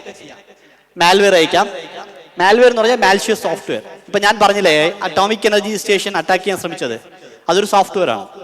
ഒരു മാൽഷ്യസ് സോഫ്റ്റ്വെയർ ക്രിയേറ്റ് ചെയ്ത് പെൻ ഡ്രൈവിലോ അല്ലെങ്കിൽ ഡിവൈസസിലോ മൂലം അല്ലെങ്കിൽ ഇന്റർനെറ്റ് മൂലം മറ്റുള്ള സിസ്റ്റങ്ങളിലേക്ക് പാസ് ചെയ്യപ്പെടുന്നതാണ് മാൽഷ്യസ് മാൽവെയർ. ഫിഷിംഗ് ഇതെല്ലാം നമുക്ക് 1 by 1 ആയിട്ട് നോക്കാം. എന്താണ് മാൽവെയർ? എന്താണ്? നിങ്ങളറിയാതെ നിങ്ങളുടെ സിസ്റ്റത്തിലേക്ക് ഒരു മാൽഷ്യസ് സോഫ്റ്റ്വെയർ, ഒരു സോഫ്റ്റ്വെയർ നിങ്ങളുടെ ഡേറ്റ എടുക്കാൻ കണക്കിന് അല്ലെങ്കിൽ നിങ്ങളുടെ ഡേറ്റയെ ഡാമേജ് ചെയ്യാൻ കണക്കിന് ഞാനൊരു സോഫ്റ്റ്വെയർ എഴുതി നിങ്ങളുടെ സിസ്റ്റത്തിൽ ഇൻസ്റ്റാൾ ചെയ്യുകയാണെങ്കിൽ അതെന്തോന്നാണ്?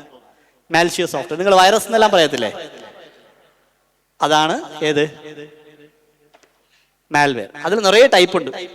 വർംസ്, trojan host, ransomware, adware, spyware, buffer overflow, logic bombs, root kits, ഇതൊക്കെ ഡിഫറെന്റ് ടൈപ്സ് ഓഫ് എന്താണ്?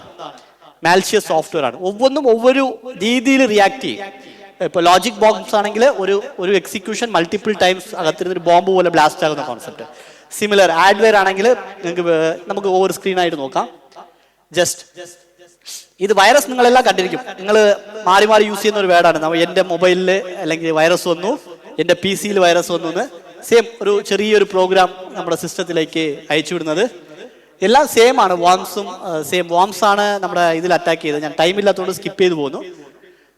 ട്രോജൻ ഹോസ് കുറച്ചുകൂടെ ഇൻട്രസ്റ്റിംഗ് ആയ ഒരു കോൺസെപ്റ്റ് ആണ്. ഞാൻ ഇത് മാത്രം കുറച്ച് എക്സ്പ്ലെയിൻ ചെയ്ത് തരാം. ആരെയും കേട്ടിട്ടുണ്ടോ ട്രോജൻ ഹോസ്? അറിയാം. ഇതൊരു പഴയ ഹിസ്റ്റോറിക്കൽ സ്റ്റോറിയെ ബേസ് ചെയ്തുകൊണ്ടുള്ള ഒരു അറ്റാക്കാണ്. ഒരു ഗ്രീക്ക് കഥയുടെ ഭാഗമായിട്ട് വരുന്നതാണ്. ഒരു യുദ്ധത്തിന് വേണ്ടി യുദ്ധത്തിൽ ഒരു മരക്കുതിര ഉണ്ടാക്കുകയും മരക്കുതിരയ്ക്കകത്ത് സൈന്യത്തിനെ അകത്ത് വെച്ചിട്ട് അറ്റാക്ക് ചെയ്ത ഒരു കോൺസെപ്റ്റാണ്. സെയിം ട്രോജൻ ഹോസ് കമ്പ്യൂട്ടറിലേക്ക് വരുമ്പോൾ ഒരു ഒറിജിനൽ ആയിട്ടിരിക്കുന്ന ഒരു ആപ്ലിക്കേഷൻ അകത്ത് ഒരു ഫേക്ക് ആപ്ലിക്കേഷൻ അല്ലെങ്കിൽ ഒരു മാൽഷ്യസ് ആപ്ലിക്കേഷൻ വയ്ക്കും. ഉദാഹരണത്തിന് ഞാൻ പറഞ്ഞില്ലേ, ആദ്യം ചോദിച്ചില്ലേ, വിൻഡോസ് സോഫ്റ്റ്വെയർ അല്ലെങ്കിൽ ഫോട്ടോഷോപ്പ് പൈറേറ്റ് ആയിട്ട് നിങ്ങൾ വാങ്ങും. പൈറേറ്റ് വാങ്ങുന്ന ആളുടെ ഒരു ഉദ്ദേശം വേണമല്ലോ. നിങ്ങൾക്ക് പൈറേറ്റ് ആയിട്ട് ഒരു സോഫ്റ്റ്വെയർ ചെയ്ത് ലൈസൻസ് ഇല്ലാതെ നിങ്ങളുടെ കയ്യിൽ സോഫ്റ്റ്വെയർ തരുന്ന ആളിന് കാശ് വേണമല്ലോ. അത് ഒരു ഇന്റൻഷൻ ഉണ്ടാവുമല്ലോ. എന്തുകൊണ്ട് ഞാൻ ഫ്രീ ആയി തരണം? ഞാൻ ഇത്രയും മണിക്കൂർ വർക്ക് ചെയ്ത് ഈ സോഫ്റ്റ്വെയർ ക്രാക്ക് ചെയ്ത് ഞാൻ എന്തുകൊണ്ട് ഫ്രീ ആയിട്ട് കൊടുക്കണം? ഒരു ക്വസ്റ്റ്യൻ ഉണ്ടല്ലോ. അപ്പൊ എന്ത് ചെയ്യും? അതിന്റെ കൂടെ നിങ്ങളറിയാതെ അവർക്ക് ആവശ്യമുള്ള ഒരു സോഫ്റ്റ്വെയർ നിങ്ങളുടെ സിസ്റ്റത്തിലേക്ക് ഇഞ്ചക്ട് ചെയ്യും. അതാണ് ട്രോജൻ ഹോസ്. അതായത് ഒറിജിനൽ ആയിട്ടുള്ള ഒരു സോഫ്റ്റ്വെയറിനകത്ത് ഒരു വൈറസ് ആയിട്ടുള്ള സോഫ്റ്റ്വെയറിനെ വെച്ച് നിങ്ങൾക്ക് അയക്കുക. നിങ്ങൾ ഇൻസ്റ്റാൾ ചെയ്യുമ്പോൾ നിങ്ങളുടെ സിസ്റ്റം ഹാക്ക് ചെയ്യപ്പെടുകയും ആ ഡേറ്റ ആർക്ക് കിട്ടും? അറ്റാക്കറിനെ കിട്ടുകയും ചെയ്യും. അതാണ് ട്രോജൻ ഹോസ്. റാൻസംവെയർ എന്ന് പറയുന്നത് വളരെ സിമ്പിളാണ്. അതായത് ഒരു സിസ്റ്റം ഹാക്ക് ചെയ്യപ്പെട്ടതിന് ശേഷം തിരിച്ചെടുക്കാൻ വേണ്ടി നിങ്ങളുടെ കയ്യിൽ കാശ് ചോദിക്കുകയാണെങ്കിൽ അതിന്റെ പേരെന്താണ്? റാൻസംവെയർ. മനസ്സിലായല്ലോ? ഇപ്പൊ എന്റെ കമ്പ്യൂട്ടർ ഇരിക്കുന്നു, എന്റെ കമ്പ്യൂട്ടർ ആരോ ഒരാൾ ഹാക്ക് ചെയ്തു, പക്ഷെ എനിക്ക് നിറയെ സെൻസിറ്റീവ് ഡേറ്റ അകത്തുണ്ട്, അതെനിക്ക് തിരിച്ചെടുക്കണം. വേറെ വഴിയില്ല. ഒരു ബിസിനസ് ആയിരിക്കാം, എന്തെങ്കിലും ആയിരിക്കാം. അപ്പൊ ഞാൻ കാശ് പേ ചെയ്താലേ തിരിച്ചെടുക്കാൻ പറ്റൂന്ന് വരുന്ന സ്ഥലത്ത് അത് റാൻസംവെയർ. സോ ആഡ്വെയർ നിങ്ങൾ ഇപ്പോഴും നിങ്ങൾക്കിത് വളരെ എക്സ്പീരിയൻസ്ഡ് ആയിരിക്കാം. വേറെ ഒന്നുമല്ല, നിങ്ങൾ ബ്രൗസർ യൂസ് ചെയ്തിട്ടിരിക്കില്ല, ഒരു മൊബൈൽ ആപ്പോ ഒരു എന്തെങ്കിലും യൂസ് ചെയ്തിട്ടിരിക്കുമ്പോൾ പെട്ടെന്നൊരു ആഡ് വരും, പരസ്യം. അത് എന്തെങ്കിലും ആഡ് ആയിരിക്കാം. നിങ്ങളുടെ പെർമിഷൻ ഇല്ലാതെ നിങ്ങളുടെ സിസ്റ്റത്തിൽ നിങ്ങളുടെ കണ്ണു മുന്നിൽ ഒരു അൺവാണ്ടഡ് ആഡ് ഡിസ്പ്ലേ ചെയ്യുന്നതാണ് ആഡ്വെയർ. ആഡ് ക്ലിക്ക് ചെയ്താൽ നിങ്ങളുടെ സിസ്റ്റത്തിൽ നിന്ന് ഇൻസ്റ്റാൾ ആവും, ഒരു ആപ്പ് ഇൻസ്റ്റാൾ ആവും, അത് നിങ്ങളുടെ സിസ്റ്റത്തിനെ ഹാക്ക് ചെയ്യപ്പെടും. ഇത് ആഡ്വെയർ. നിങ്ങൾ നിറയെ സൈറ്റ്സ് വിസിറ്റ് ചെയ്യുമ്പോൾ ഇത് ചെയ്യാൻ പറ്റും, കാണാൻ പറ്റും. സ്പൈവെയർ മാൽഷ്യസ് സോഫ്റ്റ്വെയർ ആണ്. ലോജിക് ബോംബ്സ്, ഇതൊക്കെ ഡിഫറെന്റ് ടൈപ്സ് ഓഫ് ഇതുണ്ട്. ഇത് അവോയ്ഡ് ചെയ്യാൻ വേണ്ടി നമ്മുടെ സിസ്റ്റം ഹാക്ക് ചെയ്യപ്പെടാതിരിക്കാൻ എന്ത് ചെയ്യാം? വളരെ സിമ്പിളാണ്. ഒന്ന്, ആന്റിവൈറസ് സോഫ്റ്റ്വെയർ ഇൻസ്റ്റാൾ ചെയ്യുക, റെഗുലറായിട്ട് സ്കാൻ ചെയ്യുക, ഫിൽറ്റേഴ്സ് യൂസ് ചെയ്യുക. ഓക്കെ, ഇമെയിൽ എല്ലാം അയക്കുമ്പോൾ ഫിൽറ്റേഴ്സ് യൂസ് ചെയ്ത് മെയിൽ അയക്കുന്നത് നല്ലതാണ്. സോഫ്റ്റ്വെയർ അപ്ഡേറ്റ് ചെയ്യുക. ആരൊക്കെയാണ് മൊബൈൽ റെഗുലറായിട്ട് അപ്ഡേറ്റ് ചെയ്യുന്നത്? സൂപ്പർ. iOS പോലും കൂടെ കഴിഞ്ഞ 2 ദിവസത്തിന് മുന്നേ ഒരു അപ്ഡേറ്റ് കൊടുത്തിരുന്നു, 18 പോയിന്റ് സംതിങ് അപ്ഡേറ്റ് കൊടുത്തിരുന്നു. ആരൊക്കെ ചെയ്തു? iOS വെച്ചിരിക്കുന്നത് എല്ലാവരും ചെയ്തു. ആൻഡ്രോയിഡ് അപ്ഡേറ്റ് ആരൊക്കെയാണ് റെഗുലറായി ചെയ്യുന്നത്? എന്തുകൊണ്ട് അപ്ഡേറ്റ് തരുന്നു എന്ന് വെച്ചാൽ ഒவ்வொரு സോഫ്റ്റ്വെയറും ചെയ്യുമ്പോൾ അതിനകത്ത് നിറയെ സെക്യൂരിറ്റി ഗ്യാപ്സ് ഉണ്ടായിരിക്കും. ആ ഗ്യാപ്സ് കണ്ടുപിടിക്കാൻ ടൈം എടുക്കും. കണ്ടുപിടിച്ച് റിപ്പോർട്ട് ആയി കഴിഞ്ഞാൽ അതിന്റെ സിവിയാരിറ്റി അനുസരിച്ചുകൊണ്ട് ഉടനെ എന്ത് ചെയ്യും? പുതിയ വെർഷൻ ഇൻട്രൊഡ്യൂസ് ചെയ്യും. അങ്ങനെ ഇൻട്രൊഡ്യൂസ് ചെയ്യുന്ന വെർഷനകത്ത് ആ അറ്റാക്ക് നമ്മുടെ സിസ്റ്റത്തിൽ നടക്കാതിരിക്കാനുള്ള ചാൻസ് ഉണ്ടായിരിക്കും. സോ അത് students and staffs they will be carrying out email validation exercise. You will need to confirm your email. Still school സ്റ്റുഡൻസിന് ഇങ്ങനത്തെ മെയിൽ വരും, റീസെറ്റ് ചെയ്യാതെ.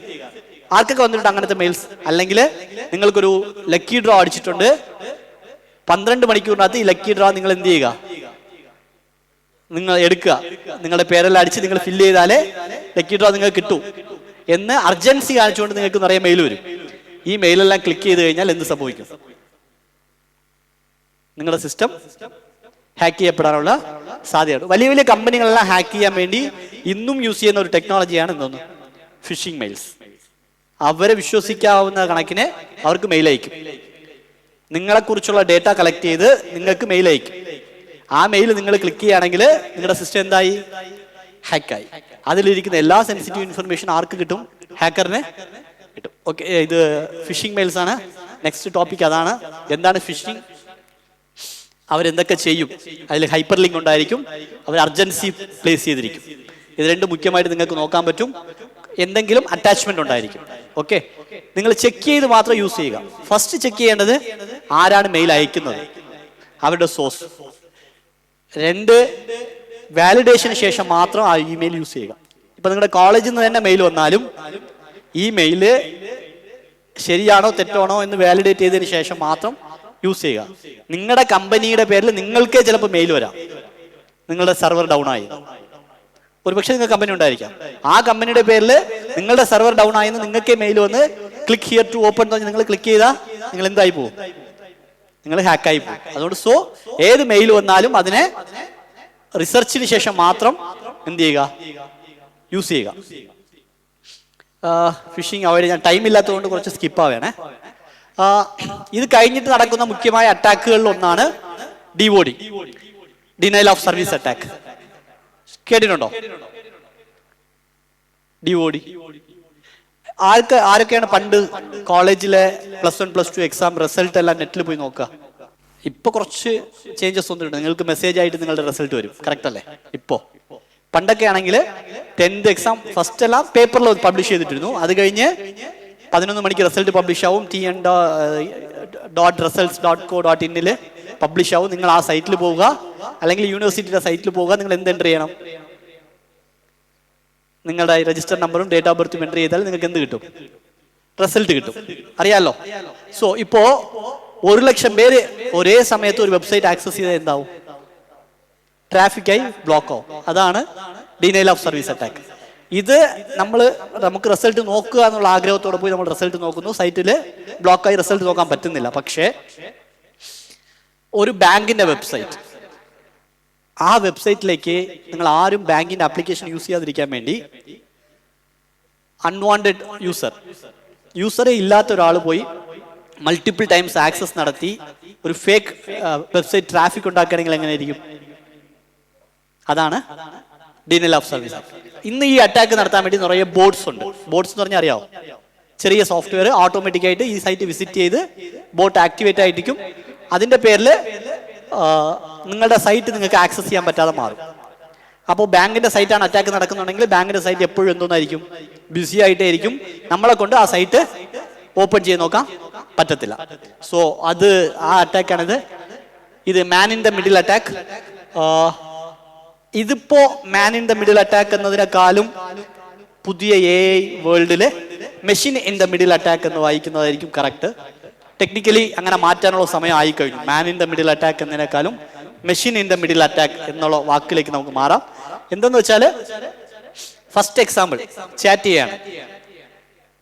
A എന്ന് പറയുന്ന പേഴ്സണും B എന്ന് പറയുന്ന പേഴ്സണും ചാറ്റ് ചെയ്യാണ്. ഹായ്, ഹൗ ആർ യു, എന്തോ മെസ്സേജ്. ഓക്കെ, പക്ഷേ ഞാൻ സെന്ററിൽ ഇരിക്കുകയാണ്, ഇരുന്നിട്ട് നിങ്ങളുടെ മെസ്സേജിനെ റിസീവ് ചെയ്യുന്നു, അതിനെ നോക്കുന്നു, നിങ്ങൾക്ക് വേറൊരു മെസ്സേജ് അയക്കുന്നു. എങ്ങനെ ഇരിക്കും? Just assume.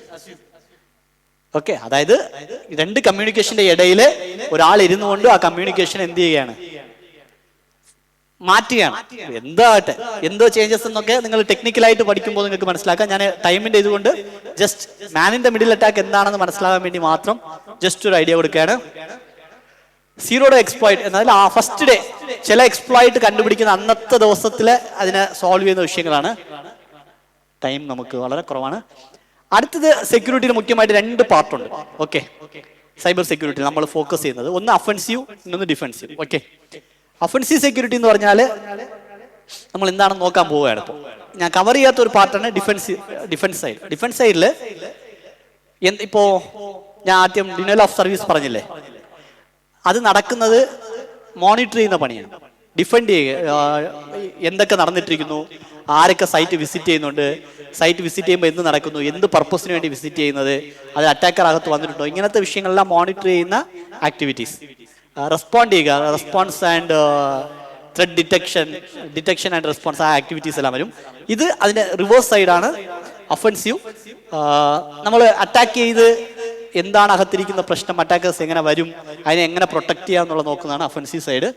ജസ്റ്റ് ഈ സ്റ്റെപ്പാണ് ഒരു വെബ്സൈറ്റോ അല്ലെങ്കിൽ ഒരു നെറ്റ്വർക്ക് ആകട്ടെ അല്ലെങ്കിൽ ഒരു സോഫ്റ്റ്വെയർ ആകട്ടെ എന്തായാലും ചെക്ക് ചെയ്യാൻ വേണ്ടി ഒരു കമ്പനി അല്ലെങ്കിൽ ഒരു സെക്യൂരിറ്റി പ്രൊഫഷണൽ യൂസ് ചെയ്യുന്ന മെത്തേഡ്സ്. ഫസ്റ്റ് എന്താണ്? Information gathering. നമ്മളൊരു വെബ്സൈറ്റ് ആണെങ്കിൽ ആ വെബ്സൈറ്റിനെ കുറിച്ചുള്ള ഡേറ്റാസ് നമ്മൾ എന്ത് ചെയ്യും? കളക്ട് ചെയ്യും, അതിനെ സ്കാൻ ചെയ്യും, ആക്സസ് എടുക്കും. ആക്സസ് എടുത്തിട്ട് അതിൽ നിന്ന് പ്രിവിലേജ് എസ്കലേറ്റ് ചെയ്യും. ബാക്കി റിപ്പോർട്ടിങ് ചെയ്യുക, എക്സ്പ്ലോയിറ്റേഷൻ ആക്ടിവിറ്റീസ് റിപ്പോർട്ട് ചെയ്യുക, ഇങ്ങനത്തെ ആക്ടിവിറ്റീസ്. മേജറായിട്ട് ഫസ്റ്റ് ഇരിക്കുന്ന 4 ആക്ടിവിറ്റി നിങ്ങൾക്ക് മനസ്സിലാക്കിയാൽ ഈസി. ഞാനൊരു ചെറിയ ഉദാഹരണത്തോട് പറയാം. ഇപ്പോൾ ഞാൻ വന്നിട്ട് ഫേസ്ബുക്കിലേക്ക് പോവുകയാണ്. എൻ്റെ ടാർഗറ്റ് പേരെന്താണ്? ഷിബിൻ്റെ ഫേസ്ബുക്ക് ഹാക്ക് ചെയ്യുക. എൻ്റെ ടാർഗറ്റ് എന്താണ്? ഷിബിൻ്റെ ഫേസ്ബുക്ക് ഹാക്ക് ചെയ്യുക. അപ്പോൾ എനിക്ക് ഇൻഫർമേഷൻ ഗ്യാദർ ചെയ്യണം. ഷിബിൻ ആരാണെന്ന് ആദ്യം പഠിക്കുക. എങ്ങനെയാണ്?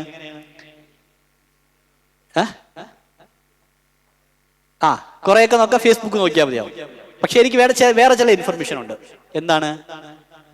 ഷിബിന്റെ ഇമെയിൽ ഐ ഡി വേണം, ഡേറ്റ് ഓഫ് ബർത്ത് വേണം. ഇപ്പൊ ഹൈഡ് ചെയ്ത് വെച്ചിരിക്കാം. Example, date of birth, email, വേറെന്ത് വേണം? ഫോൺ നമ്പർ, ഫാമിലി ആരൊക്കെയാണ്, ഷിബിന്റെ ക്യാരക്ടർ എന്താണ്, ഷിബിൻ എങ്ങനത്തെ വിഷയങ്ങളാണ് ഇൻട്രസ്റ്റ്, ഇതെല്ലാം ഞാൻ എന്ത് ചെയ്യും?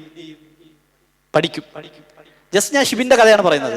ഒരു വെബ്സൈറ്റിലേക്ക് വരുമ്പോൾ ആ വെബ്സൈറ്റിന്റെ കഥയായിരിക്കാം. ഒരു സോഫ്റ്റ്വെയറിലേക്ക് വരുമ്പോൾ ആ സോഫ്റ്റ്വെയറിനെ കുറിച്ചുള്ള ഡേറ്റാസ് കളക്ട് ചെയ്യും. എല്ലാം കളക്ട് ചെയ്തിട്ട് ഞാൻ എന്ത് ചെയ്തു വെച്ചു? ഒരു നോട്ട് പ്രിപ്പയർ ചെയ്ത് ഇതാണ് ഇതാണ് ഇതാണ് ഇങ്ങനെ ഒരു ലിസ്റ്റ് പ്രിപ്പയർ ചെയ്തു. ഇപ്പൊ ഞാൻ ഫേസ്ബുക്കിലേക്ക് പോവുകയാണ്. സ്കാൻ ചെയ്യുക. സ്കാനിങ്ങിന് നിറയെ ടൂൾസും ഇതെല്ലാം ഉണ്ട്. ഇപ്പൊ ഞാൻ ജസ്റ്റ് പറയാണ്, ഇപ്പൊ ഷിബിന് ഒരു വീക്ക്നെസ് ഉണ്ട്. ഷിബിനെ എവിടെ പാസ്വേഡ് ഇട്ടാലും ഡേറ്റ് ഓഫ് ബർത്ത് പാസ്വേഡ് ആയിട്ട് ഇടും. ഓക്കെ, ഷിബിന്റെ വീക്ക്നെസ് ഞാൻ കണ്ടുപിടിച്ചു. ഏതോ ഒരു വഴിയിൽ ഞാൻ കണ്ടുപിടിച്ചു. അപ്പൊ ഞാൻ എന്ത് ചെയ്യും? ഇമെയിൽ ഐ ഡി എടുത്തു, ഷിബിന്റെ ഡേറ്റ് ഓഫ് ബർത്ത് അടിച്ചു. ഫേസ്ബുക്കിനകത്ത് പോകാൻ പറ്റും? ഇല്ല, OTP ഉണ്ട്. ഓക്കെ, അപ്പൊ ഷിബിന്റെ മൊബൈലിൽ നിന്ന് എനിക്ക് എന്തെടുക്കണം? OTP എടുക്കണം. അപ്പൊ ഷിബിന് വലിയ സിനിമാ പ്രിയനാണ്. എന്താണ്? അപ്പോ ഷിബിന്റെ മൊബൈലിലേക്ക് ഞാനൊരു മെസ്സേജ് അയക്കും. എന്താണ്? Free ticket for this movie, please click your and please send the last OTP. അപ്പൊ OTP ആരയച്ചു? ഷിബിനെ എവിടെ അടിച്ചു? സിനിമയ്ക്ക് ടിക്കറ്റിന് വേണ്ടി. ഞാൻ OTP അകത്ത് പോയി. ജസ്റ്റ് ഇത് പ്രാക്ടിക്കലി പോസിബിൾ ആണോ എന്നല്ല, നിങ്ങൾക്ക് മനസ്സിലാകാൻ വേണ്ടി ഒരു സിനാരിയോ ഞാനായിട്ട് ക്രിയേറ്റ് ചെയ്ത് പറയാണ്. ഓക്കെ, സ്കാൻ ചെയ്യാണ്, അകത്ത് പോവുകയാണ്. എവിടെ പോയി? ഫേസ്ബുക്കിനകത്ത് ഞാൻ പോയിട്ട് എന്തെങ്കിലുമൊക്കെ പ്രിവിലേജ് എസ്കലേഷൻ ആക്ടിവിറ്റി ചെയ്യാണ്. എക്സാമ്പിൾ, ഷിബിന്റെ അക്കൗണ്ടിൽ നിന്ന് ഷിബിന്റെ ഇമെയിൽ ഐ ഡി പാസ്വേഡ് മാറ്റി ഷിബിന്റെ പേരൊക്കെ ഇരിക്കും, പുതിയ പാസ്വേഡും പുതിയ ഇമെയിൽ ഐ ഡിയിലും ഞാൻ റൺ ചെയ്യാണ്. ഓക്കെ, മനസ്സിലായല്ലോ? ഇത് അറ്റാക്കർ ചെയ്യുന്ന അതേ പണി നമ്മൾ കമ്പനിക്ക് ചെക്ക് ചെയ്തതിന് ശേഷം അതിനെ കമ്പനിക്ക് റിപ്പോർട്ട് ചെയ്യും. എന്താണ്? ഞങ്ങൾ ഇങ്ങനെയൊക്കെ ചെയ്തു, ഷിബിന്റെ ടാർഗറ്റ് ചെയ്തു. അല്ല, ഷിബിൻ എന്ന് പറഞ്ഞാൽ ഇവിടെ സോഫ്റ്റ്വെയർ ആണ്. ഈ സോഫ്റ്റ്വെയറിനെ ടാർഗറ്റ് ചെയ്തു, ഇങ്ങനെയൊക്കെ ഞങ്ങൾ ഡേറ്റ കളക്ട് ചെയ്തു, ഇങ്ങനെയൊക്കെ അറ്റാക്ക് ചെയ്തു, ഇവിടെ നിങ്ങൾക്ക് ഈ റിപ്പോർട്ട് വെച്ചിട്ടുണ്ട്, ഇങ്ങനെയൊക്കെ ചെയ്യാൻ പറ്റും. സോ ഇതൊക്കെ സ്റ്റോപ്പ് ചെയ്യുക, ഇതൊക്കെ ബ്ലോക്ക് ചെയ്യുക. ചില കമ്പനീസ് അവർ വിളിച്ചു പറയും, ഞങ്ങളുടെ സ്റ്റാഫ്സ് എല്ലാം ഫിഷിംഗ് ഇമെയിൽ വന്നാൽ, ഇപ്പൊ ഞാൻ OTP കാണിച്ചില്ലേ, ഫിഷിംഗ് ഇമെയിൽ വന്നാൽ എങ്ങനെയാണ് റെസ്പോണ്ട് ചെയ്യുക, റിസർച്ച് ചെയ്ത് പറയുക എന്ന് പറയും.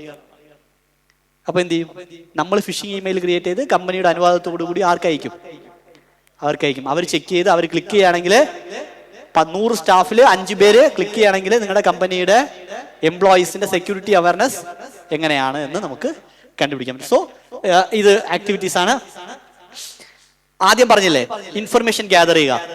സോ കമ്പനിക്ക് ഇൻഫർമേഷൻ ഗ്യാദർ ചെയ്യാൻ വേണ്ടി ഇപ്പോൾ ഷിബിനെ ഞാൻ പറഞ്ഞ മെത്തേഡിൽ കളക്ട് ചെയ്യാം. പക്ഷെ ഒരു കമ്പനിയുടെ വെബ്സൈറ്റോ എങ്ങനെ ഗ്യാദർ ചെയ്യാൻ പറ്റും? അതിന് നിറയെ ടെക്നിക്സ് ഉണ്ട്. ആ ടെക്നിക്സിൽ ഒരു വഴിയാണ് ഹൂ ഇസ് ലുക്കപ്പ് എന്ന് പറഞ്ഞാൽ ആ വെബ്സൈറ്റിന്റെ ഓണർ ആരാണ്. നിങ്ങൾക്ക് ചുമ്മാ ഗൂഗിൾ പോയി സെർച്ച് ചെയ്യാൻ പറ്റും. ഞാൻ അതിന്റെ സ്കാനിങ് ചെയ്യാനുള്ള ഐഡിയ തരാം. ഹൂ ഇസ് ലുക്കപ്പ് എന്ന് പറയുന്ന വെബ്സൈറ്റ് ഡൊമൈൻ ആരാണ് രജിസ്റ്റർ ചെയ്തിരിക്കുന്നത്, എന്നാണ് രജിസ്റ്റർ ചെയ്തത്, അതിന്റെ മറ്റുള്ള ഇൻഫർമേഷൻസ് എല്ലാം കളക്ട് ചെയ്യുന്ന ഓപ്ഷനാണ് ഹൂ ഇസ് ലുക്കപ്പ്. ഇതൊരു ജസ്റ്റ് ഒരു എക്സാമ്പിൾ, നിറയെ ടൂൾസ് ഉണ്ട്, ജസ്റ്റ് ഒരു എക്സാമ്പിൾ. ഇതെല്ലാം കഴിഞ്ഞിട്ട് ഞാനൊരു എക്സാമ്പിൾ പറഞ്ഞുതരാം. നിങ്ങളുടെ കോളേജിന്റെ result, don't try this kind of tricks. Okay, just എന്താണ് ഞാനൊരു ഡെമോയ്ക്ക് വേണ്ടി പറയാം. നിങ്ങളുടെ കോളേജിന്റെ റിസൾട്ട് നിങ്ങളുടെ വെബ്സൈറ്റിൽ പബ്ലിഷ് ആവും വിചാരിക്കുക. ഓക്കെ, അല്ലെ യൂണിവേഴ്സിറ്റിയുടെ വെബ്സൈറ്റിലേക്ക് രജിസ്റ്റർ ചെയ്യും. റിസൾട്ട് കോളേജിലെ മുഖ്യമായ അഡ്മിനിസ്ട്രേഷൻ എക്സാമിനേഷൻ ബോഡിക്ക് എപ്പോൾ കിട്ടിയിരിക്കും? റിസൾട്ട് പബ്ലിഷ് ചെയ്യുന്ന ബോഡിക്ക് റിസൾട്ട് എപ്പോൾ കിട്ടിയിരിക്കും? പേപ്പർ വാല്യൂഷൻ കഴിഞ്ഞ് കിട്ടിയിരിക്കാം. ഓക്കെ, ഈ ഡേറ്റ വെബ്സൈറ്റിൽ വരണമെങ്കിൽ എന്ത് ചെയ്യണം? എൻട്രി ചെയ്യണം ഡേറ്റാബേസിലേക്ക്. സോ ഡേറ്റാബേസിൽ നിന്ന് എൻട്രി ചെയ്യാൻ പറ്റുമോ? പറ്റത്തില്ല. സോ ചില കോളേജസ് എന്ത് ചെയ്യും? എല്ലാത്തിനും ഒരു എക്സൽ ഫയലിലോ ഒരു ഡേറ്റാബേസ് ഫയലോ ക്രിയേറ്റ് ചെയ്ത് എവിടെ വയ്ക്കും? സെർവറിൽ വയ്ക്കും. വച്ചിട്ട് അന്നത്തെ ദിവസം എവിടെ ഹോസ്റ്റ് ചെയ്യും? സൈറ്റിലേക്ക് ഹോസ്റ്റ് ചെയ്യും. ഇത് പ്രോസസ്. ഇപ്പൊ ഇതെനിക്കറിയാം. ഇപ്പൊ എനിക്ക് വെബ്സൈറ്റിനെ കുറിച്ച് ഐഡിയ ഉള്ളതുകൊണ്ട് എനിക്കറിയാം. അപ്പൊ ഹാക്കേഴ്സിനും വെബ്സൈറ്റിനെ കുറിച്ച് ഐഡിയ ആയിരിക്കുമല്ലോ. അപ്പോൾ കോളേജിൽ റിസൾട്ട് പബ്ലിഷ് ചെയ്യുന്ന പ്രോസസ് ഇതാണ്. ഞാൻ എന്ത് ചെയ്തു? ഗൂഗിളിൽ പോയാണ്. നിങ്ങൾ ഗൂഗിളിൽ എങ്ങനെ സെർച്ച് ചെയ്യും? ഗൂഗിൾ ചുമ്മാ കോളേജ് റിസൾട്ട് എന്ന് ടൈപ്പ് ചെയ്യും. ഞാൻ ടൈപ്പ് ചെയ്യാണ് സൈറ്റ്, SIT ഇരിക്കുന്നില്ലേ? സെക്കൻഡ് ലൈൻ നോക്കിയോളൂ. SITയില് സൈറ്റില് എവിടെയാണ് പോയിന്റർ? ഇതല്ലേ പോയിന്റർ? ഇത് സ്ക്രീൻ മാറ്റുന്നത് I think so. Okay, second line ഇരിക്കില്ലേ? സൈറ്റ്. സൈറ്റിൽ നിങ്ങളുടെ കോളേജിന്റെ പേര്. ഓക്കെ, തൊട്ടപ്പുറത്ത് ഫയൽ ടൈപ്പ് ഇരിക്കുന്നില്ലേ? File type. അതില് എക്സ്റ്റൻഷൻ അടിച്ചു കൊടുക്കുകയാണ് .xlsx. മാക്സിമം കോളേജസിൽ റിസൾട്ട് ഏതിൽ ടൈപ്പ് ചെയ്ത് വെച്ചിരിക്കും? ചുമ്മാ ഒരു ഉദാഹരണം, എന്തിൽ ടൈപ്പ് ചെയ്ത് വെച്ചിരിക്കും? Excel sheet. അപ്പോ സൈറ്റ് പ്രോപ്പറായിട്ട് സെക്യൂർ ആയിട്ട് ബിൽഡ് ചെയ്തിട്ടില്ലെങ്കിൽ എന്ത് നടക്കും? എല്ലാ ഫയൽസും ലിസ്റ്റ് ആവും. ഫയൽ ടൈപ്പ് PDF കൊടുത്താൽ എല്ലാ PDF ഫയൽസും വരും. കുറച്ചുകൂടെ ട്വിസ്റ്റ് ചെയ്ത് കൊടുക്കുകയാണ്. result.pdf, results.pdf, 2025 results.pdf. ഇതെല്ലാം ഹാക്കേഴ്സ് ഇങ്ങനെയാണ് തിങ്ക് ചെയ്യുക. ആ കോളേജിലെ ടീച്ചറിന്റെ മൈൻഡ് സെറ്റ്, ആ കോളേജിലെ സ്റ്റാഫ്സിന്റെ മൈൻഡ് സെറ്റ് മനസ്സിലാക്കിയിട്ട് .pdf,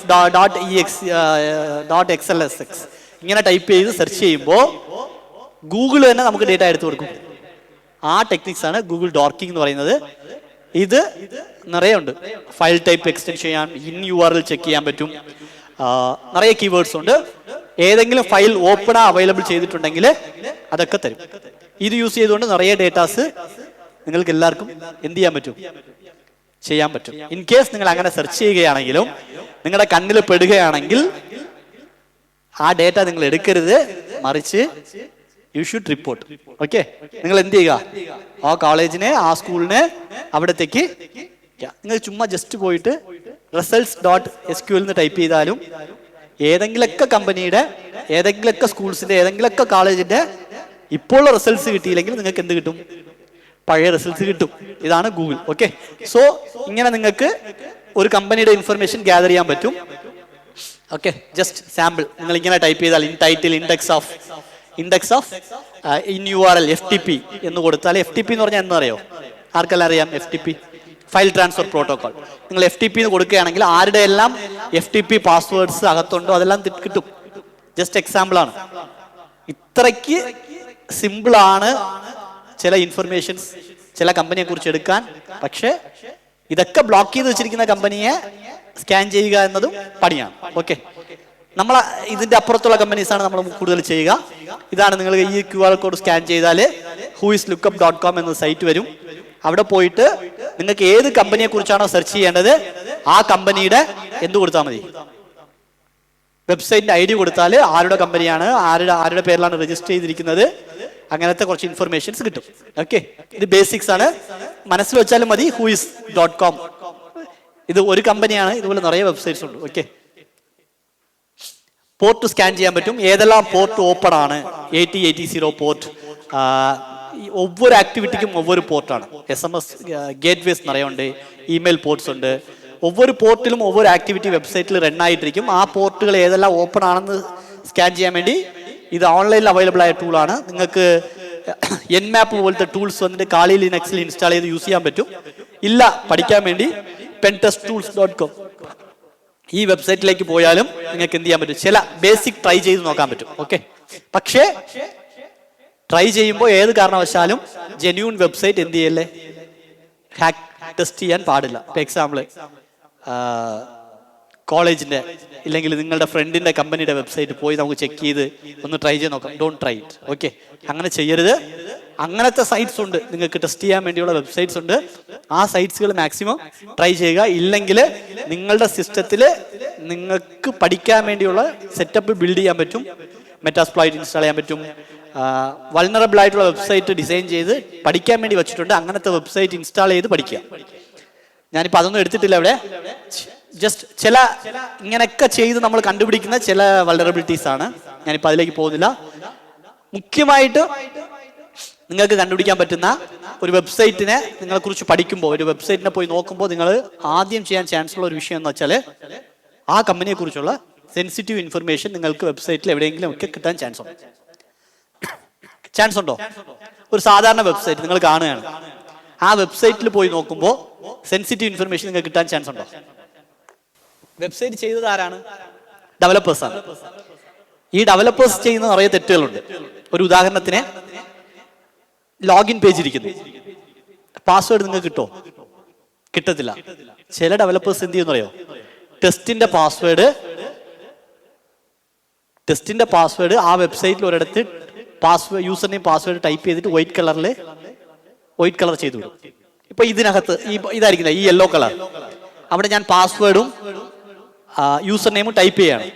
എക്സാമ്പിൾ ടൈപ്പ് ചെയ്തു, പക്ഷെ യെല്ലോ കളറിലാണ് വെച്ചിരിക്കുന്നത്. കാണാൻ പറ്റുമോ? കാണണമെങ്കിൽ എന്ത് ചെയ്യണം? അവിടെ സെലക്ട് ചെയ്ത് നോക്കിയാൽ, അല്ലെങ്കിൽ അവിടെ ഡ്രാഗ് ചെയ്ത് നോക്കിയാൽ എന്തിരിക്കും, അവിടെ സെലക്ട് ആവും. അത് ഇൻസ്പെക്ട് ചെയ്ത് നോക്കാൻ പറ്റും. വെബ്സൈറ്റിൽ റൈറ്റ് ക്ലിക്ക് ചെയ്ത് ഇൻസ്പെക്ട് എന്ന് കൊടുത്തിട്ട് സെർച്ച് ചെയ്താൽ കിട്ടും. സിമ്പിളാണ് ഇൻഫർമേഷൻ ഗ്യാതറിംഗിൽ. നിങ്ങളുടെ സെൻസിറ്റീവ് ഇൻഫർമേഷൻ, ഒരു വെബ്സൈറ്റിലെ സെൻസിറ്റീവ് ഇൻഫർമേഷൻ ചില ഡെവലപ്പേഴ്സ് അവരുടെ ടെസ്റ്റിംഗ് പർപ്പസിന് വേണ്ടി ചെയ്തിട്ട് റിമൂവ് ചെയ്യാതിരിക്കാൻ പറ്റും. ആ സ്ഥലത്ത് ഈ ഇൻഫർമേഷൻ കിട്ടും. സോ നിറയെ സെൻസിറ്റീവ് ഇൻഫർമേഷൻസ് ഉണ്ട്, ഡിഫറെന്റ് ടൈപ്സ് ഓഫ് ഇൻഫർമേഷൻ ഉണ്ട്. ഇപ്പോൾ ഹെൽത്ത് റെക്കോർഡ്സ് ആയിരിക്കാം, ഇല്ലെങ്കിൽ കമ്പനിയുടെ ഡീറ്റെയിൽസ് ആയിരിക്കാം. ഇങ്ങനത്തെ നിറയെ ഇൻഫർമേഷൻസ് പല റൂട്ടിലൂടെ ലീക്ക് ആകാനുള്ള ചാൻസ് ഉണ്ട്. ഇപ്പൊ നിങ്ങൾ ലോഗിൻ ചെയ്ത് പോയി, നിങ്ങൾ ലോഗിൻ ചെയ്തത് നിങ്ങളുടെ ഫേസ്ബുക്ക് അക്കൗണ്ടാണ്, പക്ഷേ അവിടെ പോയിട്ട് ഓപ്പൺ ആയതോ ഇന്നൊരാളുടെ ഫേസ്ബുക്ക്. സെൻസിറ്റീവ് അല്ലേ? സോ സിമിലർ നിറയെ ചാൻസസ് ഉണ്ട് ഇൻഫർമേഷൻ ഡിസ്ക്ലോഷർ ആവാൻ വേണ്ടി. ഞാൻ ജസ്റ്റ് ടൈം ഇല്ലാത്തതുകൊണ്ട് ഇത് ചെയ്യുന്നു. ഇതെല്ലാം എനിക്ക് ചില വൾനറബിലിറ്റീസ്, ഒരു 3-4 വൾനറബിലിറ്റീസ് ഞാൻ നിങ്ങൾക്ക് പറഞ്ഞു തരാം. ഞങ്ങൾ ജനറലായിട്ട് ടെസ്റ്റ് ചെയ്യുന്ന, ഇത് മാത്രമല്ല നിറയെ ഉണ്ട്. നിങ്ങൾക്ക് മനസ്സിലാവുന്ന ചില എക്സാമ്പിൾസ്, തുടക്കക്കാർക്ക് പോലും സൈബർ സെക്യൂരിറ്റി ഹാക്കേഴ്സ് ചെയ്യുന്ന വിഷയങ്ങൾ അറിയില്ലെങ്കിൽ പോലും മനസ്സിലാവുന്ന വളരെ സിമ്പിളായ ഒരു 3-4 ഞാൻ പറഞ്ഞുതരാം. ഒന്ന് ഐഡോർ, ഇൻസെക്യൂർ ഡയറക്റ്റ് ഓബ്ജക്ട് റെഫറൻസ്. നിങ്ങളൊരു വെബ്സൈറ്റ്, സിമ്പിൾ ഇതാണ്, ഒരു വെബ്സൈറ്റിലേക്ക് പോവുകയാണ്. നിങ്ങൾ വെബ്സൈറ്റ് URL കണ്ടിട്ടില്ലേ മേലെ? ആ URL ഇങ്ങനെയായിരിക്കും, website.com എന്തെങ്കിലുമൊക്കെ കാണും, ചില നമ്പേഴ്സ് കാണും, 1 2 3 4 അല്ലെങ്കിൽ എന്തെങ്കിലും നമ്പർ കാണും. കണ്ടിട്ടുണ്ടോ വെബ്സൈറ്റിന്റെ മുകളിൽ? അവിടെ പോയിട്ട് നിങ്ങൾ ഫേസ്ബുക്കിലേക്ക് ലോഗിൻ ചെയ്ത് പോയിട്ട് ഈ നമ്പർ ചേഞ്ച് ചെയ്യുമ്പോൾ ഇന്നൊരാളുടെ ഫേസ്ബുക്ക് ഡീറ്റെയിൽ വന്നാൽ അതാണ് ഐഡോർ. ഓക്കെ, ഇപ്പൊ ഞാൻ ഈ ബാങ്കിൽ അക്കൗണ്ടിലേക്ക് പോയി, ഇങ്ങനെ ഇരിക്കുമ്പോൾ എന്റെ ബാങ്ക് ഡീറ്റെയിൽ ആണ് കാണുക. എന്റെ അക്കൗണ്ട് നമ്പർ 1 2 3 4. ഓക്കെ, 1 2 3 4. ഞാൻ പോകുന്നു, എന്റെ ബാങ്ക് ഡീറ്റെയിൽ നോക്കുന്നു. ജസ്റ്റ് നമ്മളെല്ലാം അങ്ങനെ യൂസ് ചെയ്തിട്ട് വരും. ഹാക്കർ എന്ത് ചെയ്യും? 3-4 പകരം 3-5 അടിച്ചു നോക്കും, 3-1 അടിച്ചു നോക്കും, 3-2 അടിച്ചു നോക്കും. ഇല്ലെങ്കിൽ ഒരു സ്ക്രിപ്റ്റ് എഴുതി എല്ലാ നമ്പറിനും അടിച്ചു നോക്കും. സോ ഇങ്ങനെ നോക്കുമ്പോൾ ഇന്നൊരാളുടെ അക്കൗണ്ട് കാണാൻ പറ്റുകയാണെങ്കിൽ അങ്ങനത്തെ വൾനറബിലിറ്റിയാണ് ഐഡോർ. അപ്പൊ നമ്മൾ വിചാരിക്കും ഇതിൽ നമ്പർ മാത്രമാണോ? നമ്പർ അല്ല. ചിലപ്പോൾ അതിൽ എഴുതിയിരിക്കുന്ന വാക്കുകളായിരിക്കാം, ചിലപ്പോൾ ഒരു സീക്വൻസ് ആയിരിക്കാം, ചിലപ്പോൾ വെബ്സൈറ്റിന്റെ URL ഇരിക്കുന്നില്ലേ, ഈ അക്കൗണ്ട് എന്നിരിക്കുന്ന വാക്കിന് പകരം ലോൺ എന്ന് മാറ്റി നോക്കാം. ഡിഫറെന്റ് മാനേജറിന്റെ ആക്സസ് ഉള്ള ഇങ്ങനെ പലതും ചേഞ്ച് ചെയ്ത് നോക്കാൻ പറ്റും. സോ വൾനറബിൾ ആണ് വെബ്സൈറ്റ് എങ്കിൽ ഇത് ചെയ്യാൻ പറ്റും. ഇത് ക്രോസ് സൈറ്റ് സ്ക്രിപ്റ്റിംഗ് എന്ന് പറയും. ജസ്റ്റ് ഇത് സിമ്പിൾ ആണ്. ഇത് സെർച്ച് ബോക്സ് ഉണ്ടല്ലോ, നിങ്ങൾക്ക് മനസ്സിലാവാൻ വേണ്ടിയാണ് ഈ ഡെമോ വെച്ചിരിക്കുന്നത്. നമ്മളൊരു ബോക്സിൽ സെർച്ച് ചെയ്താൽ എന്ത് വരും? റിസൾട്ട് വരും. റിസൾട്ട് വരുന്നതിന് മേലെ എന്ത് വരും? You search for this tab 81 result found four best. മുകളിൽ എന്താണ് നമ്മൾ സെർച്ച് ചെയ്തത്? ബെസ്റ്റ് ആണ്. ബെസ്റ്റ് എന്നുള്ള വാക്ക് എവിടെ വരുന്നുണ്ട്? ഇവിടെ വരുന്നുണ്ട്. ഓക്കെ, ഇങ്ങനെ ഹാക്കർ മനസ്സിലാക്കിയാൽ, ഇങ്ങനെ അറ്റാക്കർ മനസ്സിലാക്കിയാൽ അറ്റാക്കർ എന്ത് ചെയ്യും? അവിടെ എന്തു കൊടുത്താലും എവിടെ വരുന്നുണ്ട്? ഇവിടെ വരുന്നുണ്ട്. സോ ഹാക്കർ എന്ത് ചെയ്യുന്നു പറഞ്ഞാൽ ആ ബെസ്റ്റിന് പകരം ഒരു സ്ക്രിപ്റ്റ് എഴുതും. Java script, basic script, alert of 1 or alert of your hacker എന്ന് സ്ക്രിപ്റ്റ് എഴുതിയാൽ ഇവിടെ സ്ക്രിപ്റ്റ് ആയിട്ട് കാണുന്നുണ്ടോ ഇല്ല സ്ക്രിപ്റ്റ് റണ്ണായി വരുന്നുണ്ടോ എന്ന് ചെക്ക് ചെയ്യും. ഇപ്പൊ ചെക്ക് ചെയ്യുമ്പോൾ സ്ക്രിപ്റ്റ് ആണ് റണ്ണാവുന്നെങ്കിൽ ഹാക്കർ ഉടനെ നിങ്ങളുടെ സെഷൻ ഡേറ്റ, നിങ്ങളുടെ കുക്കീസ് ഡേറ്റ, ഇല്ലെങ്കിൽ നിങ്ങൾക്ക് അറിയാതെ നിങ്ങളുടെ വേറെ എന്തെങ്കിലും ഇൻസേർട്ട് ചെയ്ത് നിങ്ങളുടെ സൈറ്റ് ഹാക്ക് ചെയ്യും. സോ ഇത് ഒരു ബേസിക് ഡേറ്റ. ഈ സെർച്ച് ബോക്സിൽ സ്ക്രിപ്റ്റ് ഇൻസ്റ്റാൾ ചെയ്യാൻ പറ്റിയാൽ ജസ്റ്റ് നമ്മൾ സെർച്ച് ചെയ്യും ഹായ്, അല്ലെങ്കിൽ എന്തെങ്കിലും ഒരു കീവേഡ് സെർച്ച് ചെയ്യും. നിങ്ങൾ ഗൂഗിളിലെല്ലാം സെർച്ച് ചെയ്താൽ അവർ ആൾറെഡി സെക്യൂർഡ് ആണ്. സോ ഇതൊന്നും വർക്കാകത്തില്ല. മറിച്ച് ഒരു വൾനറബിൾ, ഒരു സ്കാൻ ചെയ്യാത്ത ഒരു സോഫ്റ്റ്വെയർ ആണെങ്കിൽ, അല്ലെങ്കിൽ സെക്യൂരിറ്റി ഇംപ്ലിമെന്റ് ചെയ്യപ്പെടാത്ത ഒരു സോഫ്റ്റ്വെയർ ആണെങ്കിൽ അതിൽ എന്ത് ചെയ്യാൻ പറ്റും? നിങ്ങൾക്ക് ഇങ്ങനെ ചെക്ക് ചെയ്യാൻ പറ്റും. ചെക്ക് ചെയ്യുന്നത് മൂലം നിങ്ങൾക്ക് എന്ത് ചെയ്യാൻ പറ്റും? സ്ക്രിപ്റ്റ് ഇൻസേർട്ട് ചെയ്യാം. സ്ക്രിപ്റ്റ് ഇൻസേർട്ട് ചെയ്തിട്ട് നിങ്ങൾക്ക് അറ്റാക്ക് മൂവ് ചെയ്യാൻ പറ്റും. വെറും എന്ത് മാത്രമല്ല, സെർച്ചിൽ മാത്രമല്ല. ഇപ്പൊ നിങ്ങൾ ഇതിനൊരു കമന്റ് അടിക്കുകയാണ്. ഓക്കെ, കമന്റ് എവിടെ ഡിസ്പ്ലേ ആവും? കീഴെ കാണും. അവിടെ സ്ക്രിപ്റ്റ് ഇൻസേർട്ട് ചെയ്യാൻ പറ്റും. സോ ഇൻസേർട്ട് ചെയ്ത് കഴിഞ്ഞാൽ എപ്പോഴെല്ലാം ഈ കമാൻഡ് ഓപ്പൺ ആവുന്നോ അപ്പോഴല്ല ഈ പേജ് ഓപ്പൺ ആകുന്നോ അപ്പോഴെല്ലാം ആ സ്ക്രിപ്റ്റ് റൺ ആവും. സ്ക്രിപ്റ്റ് റണ്ണായി ആ വെബ്സൈറ്റിന്റെ ആക്സസ് ആർക്ക് കിട്ടും? ഹാക്കേഴ്സിന് യൂസ് ചെയ്യാൻ പറ്റും. അടുത്തൊരു വളരെ സിമ്പിളായ ഒരു, നിങ്ങൾക്ക് ഇത് കുറച്ചുകൂടെ മനസ്സിലാവും. ആരൊക്കെ ആപ്ലിക്കേഷൻസ് ഫിൽ ചെയ്തിട്ടുണ്ട്? ആപ്ലിക്കേഷൻസ് ഫിൽ ചെയ്തിട്ടുണ്ട്. ഫോട്ടോ അപ്ലോഡ് ചെയ്തിട്ടുണ്ടോ? ഓക്കെ. ഇപ്പൊ നിങ്ങൾ ഫോട്ടോ അപ്ലോഡ് ചെയ്യുമ്പോൾ അതിന്റെ സൈസ് ചെക്ക് ചെയ്യും അല്ലേ? ടൈപ്പ് ചെക്ക് ചെയ്യും. ചില വെബ്സൈറ്റുകളിൽ അതൊന്നും ചെക്ക് ചെയ്യത്തില്ല. നിങ്ങൾ യൂസ് ചെയ്യുന്ന വെബ്സൈറ്റിലും ചാൻസ് കുറവാണ്. കറക്റ്റ് അല്ലേ? അങ്ങനെ ഫയൽ അപ്ലോഡ് ചെയ്യുന്ന ഇടത്തില് ഒരു ഓപ്ഷൻ എന്താണെന്ന് വെച്ചാൽ, ഹാക്കേഴ്സ് അവർ എഴുതി വെച്ചിരിക്കുന്ന ഇന്നൊരു സോഫ്റ്റ്വെയറിന്റെ ഫയൽ, ഇപ്പൊ PHP ഫയലോ അല്ലെങ്കിൽ പൈത്തോൺ ഫയലോ എന്തെങ്കിലും സ്ക്രിപ്റ്റ് ഫയൽ ഇവിടെ അപ്ലോഡ് ചെയ്യും. നമ്മൾ വായിക്കും ഫോട്ടോ അപ്ലോഡ് ചെയ്യേണ്ട ഇടാനല്ലേ, അപ്പൊ എന്ത് അപ്ലോഡ് ചെയ്യണം? ഫോട്ടോ. ഹാക്കർ വായിച്ചിട്ട് ഹാക്കർ എന്ത് അപ്ലോഡ് ചെയ്യും? സ്ക്രിപ്റ്റ് അപ്ലോഡ് ചെയ്യും. ഇൻ കേസ് സ്ക്രിപ്റ്റ് അപ്ലോഡ് ആയാൽ എന്ത് സംഭവിക്കും? ആ സ്ക്രിപ്റ്റ് അവരുടെ സെർവറിൽ പോയി സ്റ്റോർ ആകും. സെർവറിൽ നിന്ന് നമുക്ക് എപ്പോൾ വേണമെങ്കിലും സെർവറിനകത്തുള്ള എല്ലാ ഡേറ്റയും ആക്സസ് ചെയ്യാൻ പറ്റും. സോ ഇത് ഫയൽ അപ്ലോഡ് വരുന്നതിനെ പറ്റി ഇതിന് നിറയെ വെറൈറ്റി ഉണ്ട്. ജസ്റ്റ് ഞാൻ കുറച്ച് പറഞ്ഞിട്ട് പോകുന്നു. ചില കമ്പനീസ് എന്ത് ചെയ്യും? നിങ്ങളുടെ സൈസ് മാത്രം ചെക്ക് ചെയ്യും. നിങ്ങൾ 2 GB ആണോ 1 TB ആണോ 1 KB ഫയലാണോ 5 KB ഫയലാണോ അലൗ ചെയ്യുന്നത്, അത് പോകും. പക്ഷെ അവരെന്ത് ചെക്ക് ചെയ്യത്തില്ല? ഫയൽ ടൈപ്പ് ചെക്ക് ചെയ്യത്തില്ല. ഫയൽ ടൈപ്പ് ചെക്ക് ചെയ്യുന്ന ചിലവർ എന്ത് ചെയ്യത്തില്ല? അതിന്റെ മാജിക് നമ്പേഴ്സ് എന്ന് പറയും. ഒരു ഫയൽ, ഒരു ഇമേജ് ഫയൽ ആണെങ്കിൽ ആദ്യത്തെ ഒരു 4 സെറ്റ് ഇരിക്കുന്നത് 89504E47 ഇതായിരിക്കുന്നില്ലേ?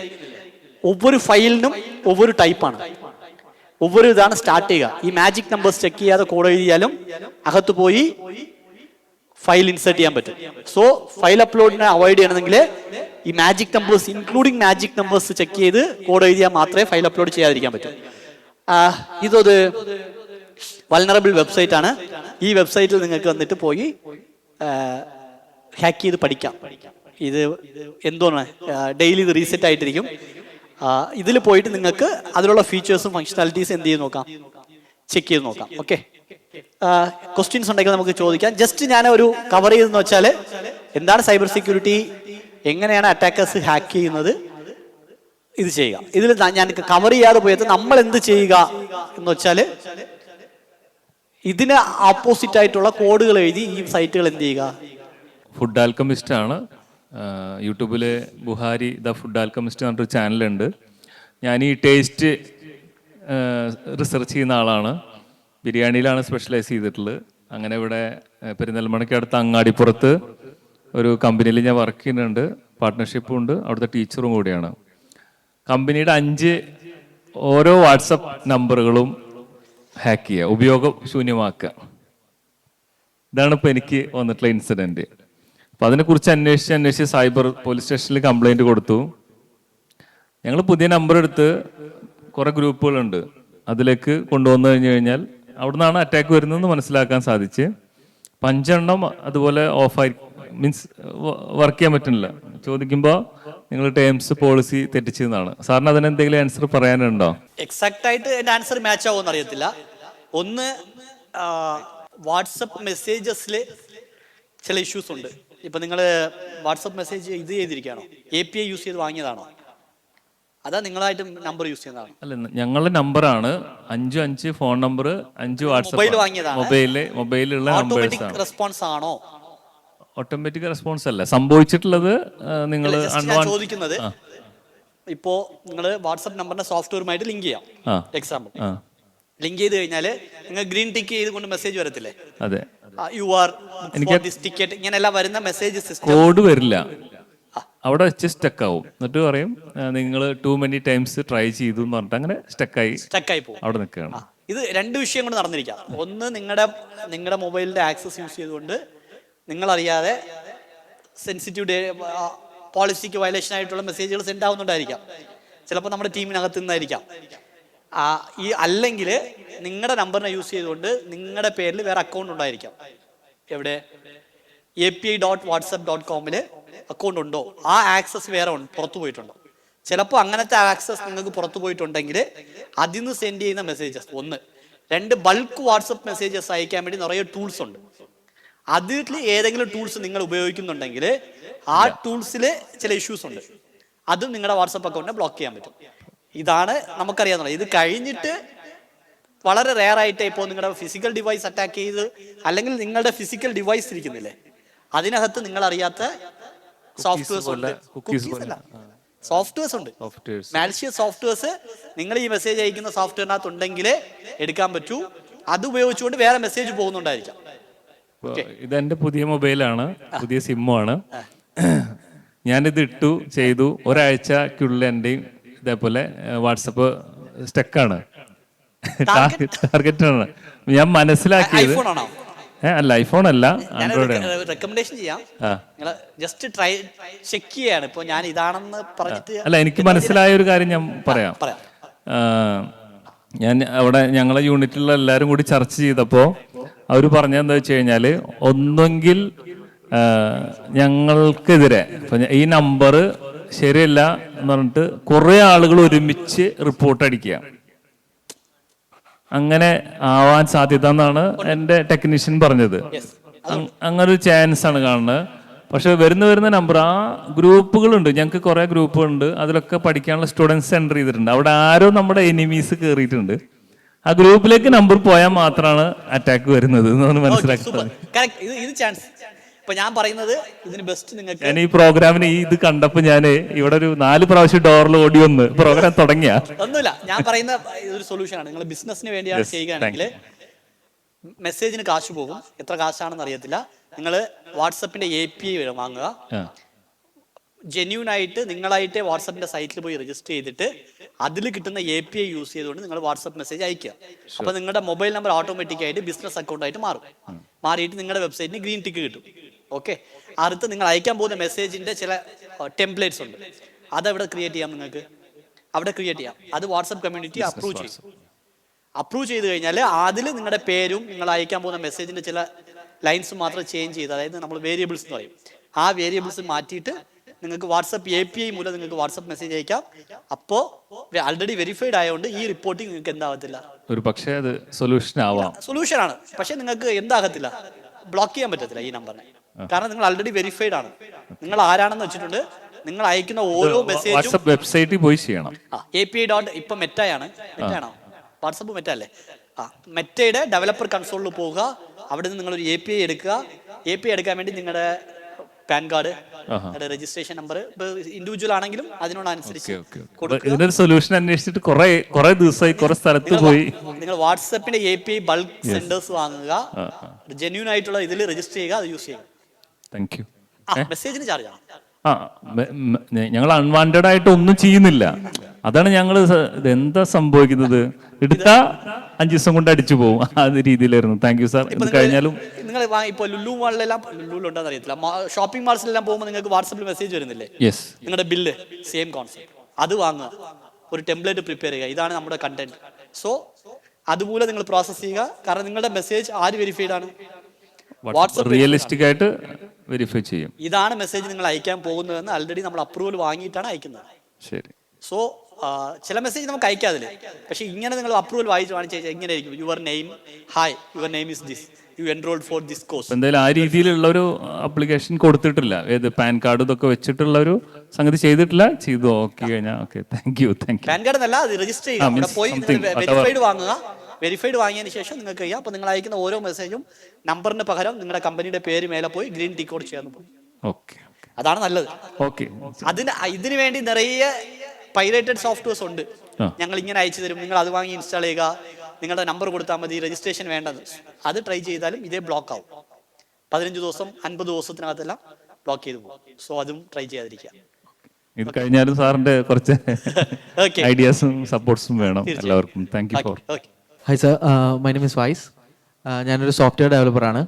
അപ്പോൾ സാറ് പറഞ്ഞു സാറ് സോഫ്റ്റ്വെയർ ഡെവലപ്മെൻറ്റിൽ നിന്നാണ് സൈബർ സെക്യൂരിറ്റി മൂവ് ചെയ്തത്. സോ എൻ്റെ ക്വസ്റ്റ്യൻ എന്ന് പറഞ്ഞാൽ ലൈക്ക് എന്താണ് software development to cyber security move ചെയ്യുമ്പോഴുള്ള റോഡ് മാപ്പ് എന്താണ്? ഓൾസോ സാറ് പറഞ്ഞു like the work of cyber security is like testing the websites and reporting to the companies. So അതിനുള്ള solutions നിങ്ങൾ തന്നെയാണോ പറഞ്ഞു കൊടുക്കൽ, അല്ലെങ്കിൽ ഡെവലപ്പേഴ്സ് അവിടുന്ന് സൊല്യൂഷൻസ് ചെയ്യലാണോ, ഓർ ആ റിപ്പോർട്ട്സ് അനുസരിച്ചുള്ള സൊല്യൂഷൻസ് ചെയ്യലാണോ, അല്ലെങ്കിൽ നിങ്ങൾ സൊല്യൂഷൻസ് സജസ്റ്റ് ചെയ്ത് കൊടുക്കുമോ? ഓക്കെ, ഞങ്ങളൊരു കൺസൾട്ടിംഗ് ഫേമിലാണ്, UI എന്ന് പറയുന്ന കൺസൾട്ടിംഗ് ഫേമിലാണ് വർക്ക് ചെയ്യുന്നത്. സോ അവിടുത്തെ സ്റ്റൈല് ഞാൻ പബ്ലിക്കായിട്ട് പറയുന്നില്ല, ജനറൽ എല്ലാവരും ചെയ്യുന്ന എന്താണെന്ന് പറഞ്ഞുതരാം. ഫസ്റ്റ് ഡെവലപ്മെന്റിൽ നിന്ന് എങ്ങനെയാണ് ഞാൻ സൈബർ സെക്യൂരിറ്റി വന്നത്. ഡെവലപ്പേഴ്സിന് സൈബർ സെക്യൂരിറ്റിയിൽ വരാൻ വേണ്ടി വളരെ എളുപ്പമാണ്. എന്തുകൊണ്ടെന്ന് വെച്ചാൽ ഒരു വെബ്സൈറ്റ് എങ്ങനെയാണ് റൺ ആവുന്നത് എന്നതിനെ കുറിച്ചുള്ള ഐഡിയ സൈബർ സെക്യൂരിറ്റി എക്സ്പേർട്സിനെക്കാളും ഏറ്റവും കൂടുതൽ അറിയാവുന്നത് ആർക്കാണ്? ഡെവലപ്പർക്കാണ്. കാരണം സ്കെൽട്ടൻ ഇങ്ങനെ കോഡ് എഴുതിയിരിക്കും, ഇങ്ങനെ കോഡ് എഴുതിയാൽ ഇങ്ങനെ പോവും, ഇങ്ങനെ ചെയ്യും. സോ ഉണ്ട്. അപ്പം ഞങ്ങൾ വെബ്സൈറ്റ് ഡെവലപ്പ് ചെയ്യുമ്പോൾ ഞങ്ങൾക്ക് ടെസ്റ്റ് ചെയ്ത റിപ്പോർട്ട്സ് വരത്തില്ലേ, ഞാൻ പഠിച്ചത് റിപ്പോർട്ട് വരുമ്പോൾ ഇതൊക്കെ ഇഷ്യൂസ് ആണെന്ന് റിപ്പോർട്ട് ചെയ്യുന്നു. ഇപ്പോൾ ഒരു കോഡ് എഴുതിയിട്ടുണ്ട്, ഞങ്ങൾ വന്നിട്ട് SQL അറിയോ? SQL എഴുതുമ്പോൾ എന്ത് ചെയ്യും? Select star from this table എന്ന് എഴുതിയിട്ടുണ്ട്. ഞങ്ങൾ വേരിയബിളിനെ ഫോമിൽ നിന്ന് വാങ്ങി ഡയറക്റ്റ് ആയിട്ട് കൺകോർഡിനേഷൻ ചെയ്യും. കൺകോർഡിനേഷൻ എന്ന് പറഞ്ഞാൽ പ്ലസ് സിമ്പിൾ ഇട്ട് ജോയിൻ ചെയ്യും. അങ്ങനെ ചെയ്താൽ അറ്റാക്കറിന് എന്ത് ചെയ്യാൻ പറ്റും? ആ വേരിയബിളിൻ്റെ ഇടത്തിൽ വേറെ വേരിയബിൾ ഇൻസേർട്ട് ചെയ്തുകൊണ്ട്, വേറെ വാല്യൂസ് ഇൻസേർട്ട് ചെയ്തുകൊണ്ട് ഡേറ്റാബേസിനെ ഹാക്ക് ചെയ്യാൻ പറ്റും. അത് പറയുന്നു. സോ അപ്പോൾ ഹാക്കേഴ്സ് ടെസ്റ്റ് ചെയ്തിട്ട് ഇങ്ങനെ വെച്ച് കഴിഞ്ഞാൽ ഹാക്ക് ചെയ്യാൻ പറ്റുമെന്ന്. അപ്പം ഞാൻ എന്ത് ചെയ്യും? അതിനുള്ള കോഡ് എഴുതും. അപ്പോൾ എനിക്ക് മനസ്സിലായി വളരെ ഈസിയാണ് ഡെവലപ്മെന്റിൽ നിന്ന് സെക്യൂരിറ്റിയിലേക്ക് ട്രാവൽ ചെയ്യാൻ. കാരണം എനിക്ക് ആൾറെഡി ഈ നോളജ് ഉണ്ട്, എന്താണ് ഈ സെക്യൂരിറ്റി ഇഷ്യൂവിനുള്ള സൊല്യൂഷൻ എന്ന് ഞാൻ പഠിക്കുക. ഞാൻ എന്ത് ചെയ്തു? അതിനുള്ള റിസർച്ച് നടത്തി. ആദ്യം കുറേ തേടി, പക്ഷെ ഒരു ഐഡിയ കിട്ടിയില്ല. പിന്നീടാണ് OWASP ടോപ്പ് 10 എന്ന് പറഞ്ഞിട്ടൊരു കോൺസെപ്റ്റ് ഉണ്ട്. OWASP, open web application security project. അവരുടെ സൈറ്റിലേക്ക് പോവുകയും അവരെങ്ങനെയാണ് സെക്യൂരിറ്റി റെക്കമെൻഡ് ചെയ്യുന്നത്, എങ്ങനെ ചെയ്യണമെന്ന് അത് ബേസ് ചെയ്ത് ചെയ്യാൻ തുടങ്ങിയതിന് ശേഷം എനിക്ക് എന്ത് കിട്ടി? ഐഡിയ കിട്ടി. ഞാൻ പഠിച്ചു. അതിനുശേഷം ഇതിലേക്ക് കയറി. രണ്ടാമത്തെ സെൽഫ് സ്റ്റഡി ആയിട്ട് വന്നതാണോ, അല്ലെങ്കിൽ ലൈക്ക് സെൽഫ് സ്റ്റഡി വെച്ച് പഠിക്കാൻ പറ്റുന്ന വിഷയം തന്നെയാണ് cyber security. Okay, developing knowledge ഉണ്ടെങ്കിൽ വളരെ ഈസി ആയിട്ട് ചെയ്യാൻ പറ്റും. ഇതിനും കൂടെ ചേർത്തൊന്ന് പറയാം. നിങ്ങൾ ഇൻട്രസ്റ്റഡ് ആണെങ്കിൽ നിങ്ങൾക്ക് യൂട്യൂബിൽ നിന്ന് പഠിക്കാൻ പറ്റുന്ന വിഷയങ്ങൾ തന്നെയാണ് സൈബർ സെക്യൂരിറ്റിക്കകത്തുള്ളത്. ചില ടൂൾസ് ഇപ്പോൾ കോസ്റ്റ്ലി ആയിട്ടുള്ള ചില ടൂൾസ് ഉണ്ട്. ഇപ്പോൾ ഞങ്ങളപ്പുറത്തെ മറ്റും Checkmarx, Veracode, Black Duck, ഇങ്ങനെ നിറയെ ടൂൾസ് ഉണ്ട്, നിറയെ കമ്പനിയുടെ ടൂൾസ്. ബബ്സ്യൂട്ടിലും പ്രൊഫഷണൽ എഡിഷൻ, എന്റർപ്രൈസ് എഡിഷൻ എല്ലാം ഉണ്ട്. ഇങ്ങനത്തെ നിറയെ ടൂൾസ് ഉണ്ട്. ഈ ടൂൾസ് എല്ലാം നിങ്ങൾക്ക് ആക്സസ് ചെയ്യാൻ പറ്റത്തില്ല. Real experience. പക്ഷേ ആ ടൂൾസ് എല്ലാം എങ്ങനെ വർക്ക് ചെയ്യുന്നു അതിനെ പഠിപ്പിക്കുന്ന ഓപ്പൺ സോഴ്സ് ടൂൾസ് ഉണ്ട്, ചെറിയ ചെറിയ ടൂൾസ്. അതിലൊക്കെ നിങ്ങൾ പഠിച്ചാൽ മതിയാവും, നിങ്ങളെ കൊണ്ട് സൈബർ സെക്യൂരിറ്റി പഠിക്കാൻ പറ്റും, പ്രാക്ടീസ് ചെയ്യാൻ പറ്റും. രണ്ടാമത്തെ ക്വസ്റ്റ്യൻ, എന്താണ് ചെയ്യുക? ഇപ്പൊ നമ്മളൊരു സൈറ്റ് സ്കാൻ ചെയ്യാണ്, എക്സാമ്പിൾ ഐഡോർ കണ്ടല്ലോ, ഇത് മാറ്റിയാൽ ഇത് ഇങ്ങനെ ഹാക്ക് നമ്പർ മാറ്റി കണ്ടുപിടിക്കാൻ പറ്റും. ഞങ്ങൾ എന്ത് ചെയ്യുക? സ്കാൻ ചെയ്യുക, ഞങ്ങളൊരു റിപ്പോർട്ട് പ്രിപ്പയർ ചെയ്യും. ഞങ്ങൾ എങ്ങനെയാണ് ഈ ടെസ്റ്റ് നടത്തിയത്, ഓരോ സ്റ്റെപ്പിലും എന്തായിരുന്നു റിസൾട്ട്, ഞങ്ങൾ എങ്ങനെയാണ് എന്ത് ചെയ്തത്, ഹാക്ക് ചെയ്തത്, ഞങ്ങൾ എങ്ങനെയാണ് ടെസ്റ്റ് ചെയ്തത്. ഈ വാല്യൂ 1 2 3 4 5 എന്നുള്ള വാല്യൂവിന് പകരം ഈ വാല്യൂ കൊടുത്തു. ഈ വാല്യൂ കൊടുത്തപ്പോൾ ഇങ്ങനത്തെ സ്ക്രീൻഷോട്ട് വെച്ച് അടുത്തത് ഇത് ചെയ്തു, ഇങ്ങനെ ചെയ്തപ്പോൾ നിങ്ങളുടെ വെബ്സൈറ്റിൽ നിന്ന് ഈ ഇൻഫർമേഷൻ ഞങ്ങൾ എടുത്തു എന്ന ആ ഇൻഫർമേഷനോട് ചേർത്ത് ഞങ്ങൾ എന്ത് ചെയ്യും? കൊടുത്തിട്ട് മിറ്റിഗേഷൻസ് ഞങ്ങൾ റിപ്പോർട്ടിൽ ആഡ് ചെയ്യും. ഇത് ചെയ്യാതെ ഇത് എന്തുകൊണ്ട് വരും, ഈ വൾനറബിലിറ്റി എന്താണ്, ഇതുകൊണ്ട് എന്തൊക്കെ പ്രശ്നം വരും, അതിനുള്ള ചാൻസസ് അത് എഴുതും. അതിനുശേഷം മിറ്റിഗേഷൻസ് എഴുതും. മിറ്റിഗേഷൻസ് എന്ത് ചെയ്യുക? ഇപ്പോൾ ഫയൽ അപ്ലോഡ് വൾനറബിലിറ്റി എന്തൊക്കെ ചെക്ക് ചെയ്യുക? ഫസ്റ്റ് ഫയൽ ടൈപ്പ് ചെക്ക് ചെയ്യുക, ഫയലിന്റെ സൈസ് ചെക്ക് ചെയ്യുക, ഫയൽ നെയിം ഒவ்வொரு ടൈമും ഫയൽ നെയിം എന്ത് ചെയ്യുക? ഡേറ്റാബേസിൽ യുണിക്കായിട്ട് റീനെയിം ആവുക. നമ്മൾ ഇവിടെ നിന്ന് അപ്ലോഡ് ചെയ്യുന്ന അതേ നെയിം എവിടെ പോയി സ്റ്റോർ ആകരുത്? ഡേറ്റാബേസിൽ സ്റ്റോർ ആകരുത്. ഫയൽ പെർമിഷൻ എന്താണ്? ഒരു ഫയല് റീഡ് ആണോ, റൈറ്റ് ആണോ, എക്സിക്യൂട്ട് ആണോ? എക്സിക്യൂട്ട് പെർമിഷൻ സെർവറിലിരിക്കുന്ന ഫയലിന് വരരുത്. അപ്പൊ ഇതൊന്നും നിങ്ങൾക്ക് ഇപ്പോൾ മാജിക് നമ്പർ ചെക്ക് സോഫ്റ്റ്വെയർ ചെയ്യുന്നുണ്ടോ? സെർവറിനകത്ത് ആന്റിവൈറസ് സോഫ്റ്റ്വെയർ റൺ ആകുന്നുണ്ടോ? ഇങ്ങനത്തെ ചെക്കുകളുണ്ട്. ഈ റെക്കമെൻഡേഷൻ ഞങ്ങൾ എന്ത് ചെയ്യും? അവർക്ക് കൊടുക്കും. അവരുടെ പ്രോജക്റ്റിനനുസരിച്ച് അവരത് ഇത് ചെയ്യും. വളരെ ഇൻഡെപ്ത് ആയിട്ട് ചിലപ്പോൾ വരും, ചില ക്വസ്റ്റ്യൻസ് വരും, ഇതങ്ങനല്ല ഇങ്ങനെയാണ്, ഞങ്ങൾ ഇതൊക്കെ എഴുതിയിട്ടുണ്ട്, എന്നിട്ട് നിങ്ങൾക്ക് ഇഷ്യൂ വന്നിട്ടുണ്ട്, അപ്പൊ ഈ കോഡിൽ എന്താണ് പ്രശ്നം എന്ന് പറഞ്ഞിട്ട് വരും. അപ്പൊ ഞങ്ങൾ അതും റെഫർ ചെയ്തിട്ട് ഈ കോഡ് ഇങ്ങനെയൊക്കെ മാറ്റിയാൽ നിങ്ങൾക്ക് ഇങ്ങനത്തെ സൊല്യൂഷൻസ് വരും എന്ന് റെക്കമെൻഡ് ചെയ്യും. പല ആപ്സ് ഉപയോഗിക്കുമ്പോൾ പെർമിഷൻസ് കൊടുക്കുന്നുണ്ടാവും, ആവശ്യമില്ലാത്ത പെർമിഷൻസ് ലൊക്കേഷൻ മുതലല്ലാതും. അപ്പം ഈ ടേംസ് ആൻഡ് കണ്ടീഷൻസ് നമ്മൾ അക്സെപ്റ്റ് ചെയ്താലാണ് നമുക്ക് ആപ്പ് ഉപയോഗിക്കാൻ കഴിയുള്ളൂ. അപ്പോൾ നമ്മളെ ഈ ഡാറ്റാസൊക്കെ ഇവരത് മാനിപ്പുലേറ്റ് ചെയ്യുക, ഐ മീൻ ഇവർ ഡാറ്റാസ് ഷെയർ ചെയ്യുമോ? അപ്പം നമ്മളുടെ അല്ല, നമ്മൾ ചിലതുണ്ടാവും, നമ്മളെ പാസ്വേഡ് എന്തോ ലീക്കായി നമ്മൾ ചെക്ക് ചെയ്താൽ കാണാം ഈ ഇന്ന വെബ്സൈറ്റ്, ഐ മീൻ ഇന്നതിൽ ലോഗിൻ ചെയ്തപ്പോൾ അല്ലെ ഇന്നതിന്നാണ് നമ്മുടെ ഡാറ്റ പോയത്. പിന്നെ എനിക്ക് കഴിഞ്ഞ ദിവസം ഒരു കോൾ വന്നു, ഐ മീൻ ഇന്റർനാഷണൽ കോളാണ്, ഞാൻ വെറുതെ എടുത്തു, 1+6. എന്നോട് പറഞ്ഞു ട്രെയിനാണ് വിളിക്കുന്നത്. അപ്പം നമുക്ക് എന്നും കോൾ ചെയ്യുമ്പോൾ വരും ട്രെയിന് കോൾ വിളിക്കൂല, ട്രെയിനാണ് വിളിക്കുന്നത്, 4 മണിക്കൂറിനുള്ളിൽ നിങ്ങളെ നമ്പർ ഡീആക്ടിവേറ്റ് ചെയ്യുന്ന പറഞ്ഞിട്ട് ഞാൻ അപ്പോൾ തന്നെ കട്ടാക്കി. ഇത് കറക്റ്റാണ്. കോൾ നിങ്ങൾ കണ്ടിന്യൂ ചെയ്ത് കഴിഞ്ഞാൽ ലാസ്റ്റ് നിങ്ങൾ ഡിജിറ്റൽ അറസ്റ്റിലേക്ക് നിങ്ങളെ കൊണ്ടിരുത്തും. ഡിജിറ്റൽ അറസ്റ്റ് കേട്ടിട്ടുണ്ടല്ലോ, ഇപ്പോഴത്തെ ട്രെൻഡിങ് ഡിജിറ്റൽ അറസ്റ്റ്. ആ കോള് നിങ്ങൾ ഇൻട്രസ്റ്റഡ് ആണെങ്കിൽ കോള് ചോദിച്ചു നോക്കാം. സൈബർ സെക്യൂരിറ്റി ഫുൾ നോളജോടുകൂടിയും ഡിജിറ്റൽ അറസ്റ്റ് എന്നൊരു സംഭവം ഇല്ല എന്ന് മനസ്സിലാക്കിക്കൊണ്ടും അവരെ കളിപ്പിക്കുക. അവരുടെ വിഷയം അറിയുകയാണെങ്കിൽ നിങ്ങൾക്ക് കാൾ കണ്ടിന്യൂ ചെയ്ത് നോക്കിയാൽ അറിയാം. ഞാൻ എക്സ്പീരിയൻസ് ചെയ്തിട്ടുള്ളതാണ്. സോ ഇവരുടെ മോട്ടോ എന്ന് വെച്ചാൽ നിങ്ങളുടെ കയ്യിൽ നിന്ന് കാശ് എടുക്കാൻ വേണ്ടി മാത്രമാണ് നിങ്ങളെ കാൾ ചെയ്യുന്നതും നിങ്ങളെ പ്രഷറൈസ് ചെയ്യുകയും കാശ് വാങ്ങുന്നുള്ള ലക്ഷ്യമാണ്. ഇത് കോള് മാത്രമല്ല, ഇതൊരു മെത്തേഡ് മാത്രമാണ് കോള്. ഇത് ഇമെയിലിൽ നടക്കുന്നുണ്ട്, ഡയറക്റ്റ് ആയിട്ട് ഇതിന്റെ വേറൊരു വെർഷൻസ് ചെയ്യുന്നവരുണ്ട്. ടെലഗ്രാമിലെല്ലാം നിങ്ങൾക്ക് നിറയെ ഇതിൽ ആക്റ്റീവാണ്. ഫസ്റ്റ് ഇത് വന്നിട്ട് ആപ്സിൽ നിങ്ങൾ ബ്ലോക്ക് ചെയ്ത് കഴിഞ്ഞാൽ നിങ്ങളുടെ ഇൻഫർമേഷൻസ് എടുക്കാൻ പറ്റത്തില്ല. കാരണം അത് നിങ്ങളുടെ ആൻഡ്രോയിഡ് ആൻഡ് iOS-ന്റെ അവരുടെ സോഫ്റ്റ്വെയർ പ്രൊവൈഡ് ചെയ്യുന്ന ഫീച്ചർ വെച്ചുകൊണ്ട് മാത്രമേ ഇത് ആക്സസ് ചെയ്യാൻ പറ്റൂ. ആ സോഫ്റ്റ്വെയറും ഈ സോഫ്റ്റ്വെയറും ഇപ്പോൾ ആൻഡ്രോയിഡിന്റെ ഓപ്പറേറ്റിംഗ് സിസ്റ്റത്തിന്റെ മുകളിലാണ് നമ്മൾ ഇൻസ്റ്റാൾ ചെയ്യുന്നത്, ആപ്ലിക്കേഷൻ ഇൻസ്റ്റാൾ ചെയ്യുന്നത്. അപ്പോൾ ആൻഡ്രോയിഡ് OS-ന്റെ ലെയേഴ്സിൽ ആ ആപ്സിന്റെ ലെയർ ഇന്റഗ്രേറ്റ് ആയാൽ മാത്രമേ ഡേറ്റ എടുക്കാൻ പറ്റൂ. സോ നിങ്ങൾ പെർമിഷൻ കൊടുത്തില്ലെന്നുണ്ടെങ്കിൽ നിങ്ങളുടെ ഡേറ്റ ആക്സസ് ചെയ്യാൻ പറ്റത്തില്ല. പക്ഷേ ചില ആപ്സ് നമ്മൾ ഇൻസ്റ്റാൾ ചെയ്യും, ജെന്യൂൻ ആപ്പ് ആണെങ്കിൽ നമ്മുടെ കയ്യിൽ നിന്ന് ഡേറ്റാസ് എടുക്കുന്ന ചാൻസ് വളരെ കുറവാണ്. പക്ഷെ നമ്മുടെ പർപ്പസ് എന്താണ്? ഇപ്പോൾ നമുക്കറിയാവുന്നത് ഏറ്റവും കൂടുതൽ ആളുകൾ ബ്യൂട്ടിഫൈ എന്ന് പറഞ്ഞാൽ നമ്മുടെ ഫോട്ടോ കളർ ചെയ്യുക, നമ്മുടെ ഫോട്ടോ അല്ലെങ്കിൽ സ്റ്റൈലിഷാ മാറ്റുക, ഇതിനു വേണ്ടിയാണ് നമ്മൾ ഏറ്റവും കൂടുതൽ ആപ്സ് ഇൻസ്റ്റാൾ ചെയ്തത്. ഇതുപോലത്തെ ആപ്സ് ആണ് ഏറ്റവും കൂടുതൽ ഡേറ്റ നമ്മുടെ കയ്യിൽ നിന്ന് എടുക്കുന്നത്. ഇപ്പോൾ വാട്സപ്പ് ഇങ്ങനത്തെ ഡേറ്റ എടുക്കുന്നുണ്ടോ? ഡേറ്റ വളരെ കുറവായിരിക്കാം. എടുക്കുന്നുണ്ട്, അവരെടുക്കും. നിങ്ങൾക്ക് ഫ്രീ ആയി തരുന്നതിന്റെ പിന്നിലെ ഉദ്ദേശം ഈ ഡേറ്റ എടുത്താണ് അവരുടെ ബിസിനസ്. സോ മറ്റുള്ള ആപ്സ്, ഇതുപോലത്തെ ആപ്സ്, നമുക്ക് അവോയ്ഡ് ചെയ്യാൻ പറ്റുന്ന ചില ആപ്സ് ഉണ്ടല്ലോ ഫോട്ടോ എടുക്കാൻ വേണ്ടി. എന്തുകൊണ്ട് ആൻഡ്രോയിഡിന്റെ iOS-ന്റെ ഓപ്പറേറ്റിംഗ് സിസ്റ്റം പ്രൊവൈഡ് ചെയ്യുന്ന ഇൻബിൽഡ് ആയിട്ടുള്ള ക്യാമറ ഉണ്ടല്ലോ, അതിന്റെ ക്യാമറ സോഫ്റ്റ്വെയർ യൂസ് ചെയ്താൽ ആ പ്രശ്നത്തിൽ നിന്ന് അവോയ്ഡ് ആവാൻ പറ്റും. പക്ഷേ മറ്റുള്ള സോഫ്റ്റ്വെയർ മാക്സിമം ഇൻസ്റ്റാൾ ചെയ്യുന്നതിന് മുൻപ് വേണോ വേണ്ടേ എന്ന് ഇത് ചെയ്യുക. ഒന്ന്. രണ്ടാമത് ആവശ്യം കഴിഞ്ഞാൽ മാക്സിമം ആ സോഫ്റ്റ്വെയർ എല്ലാം അൺഇൻസ്റ്റാൾ ചെയ്യുക. ഇത് ഇടാതിരിക്കുക എന്നതാണ് ബെസ്റ്റ്. അടുത്തത് ഈ ഫേസ്ബുക്കിലെല്ലാം വരത്തില്ലേ ചില പോപ്പപ്സ്, നിങ്ങളുടെ ഫ്യൂച്ചർ എങ്ങനെയാണ്, 2025 നിങ്ങൾ എങ്ങനെ ഇരിക്കും, 45 എങ്ങനെ ഇരിക്കും. ഈ ആപ്സിന്റെ എല്ലാ ഉദ്ദേശവും ഈ ഡേറ്റാസ് തന്നെയാണ്.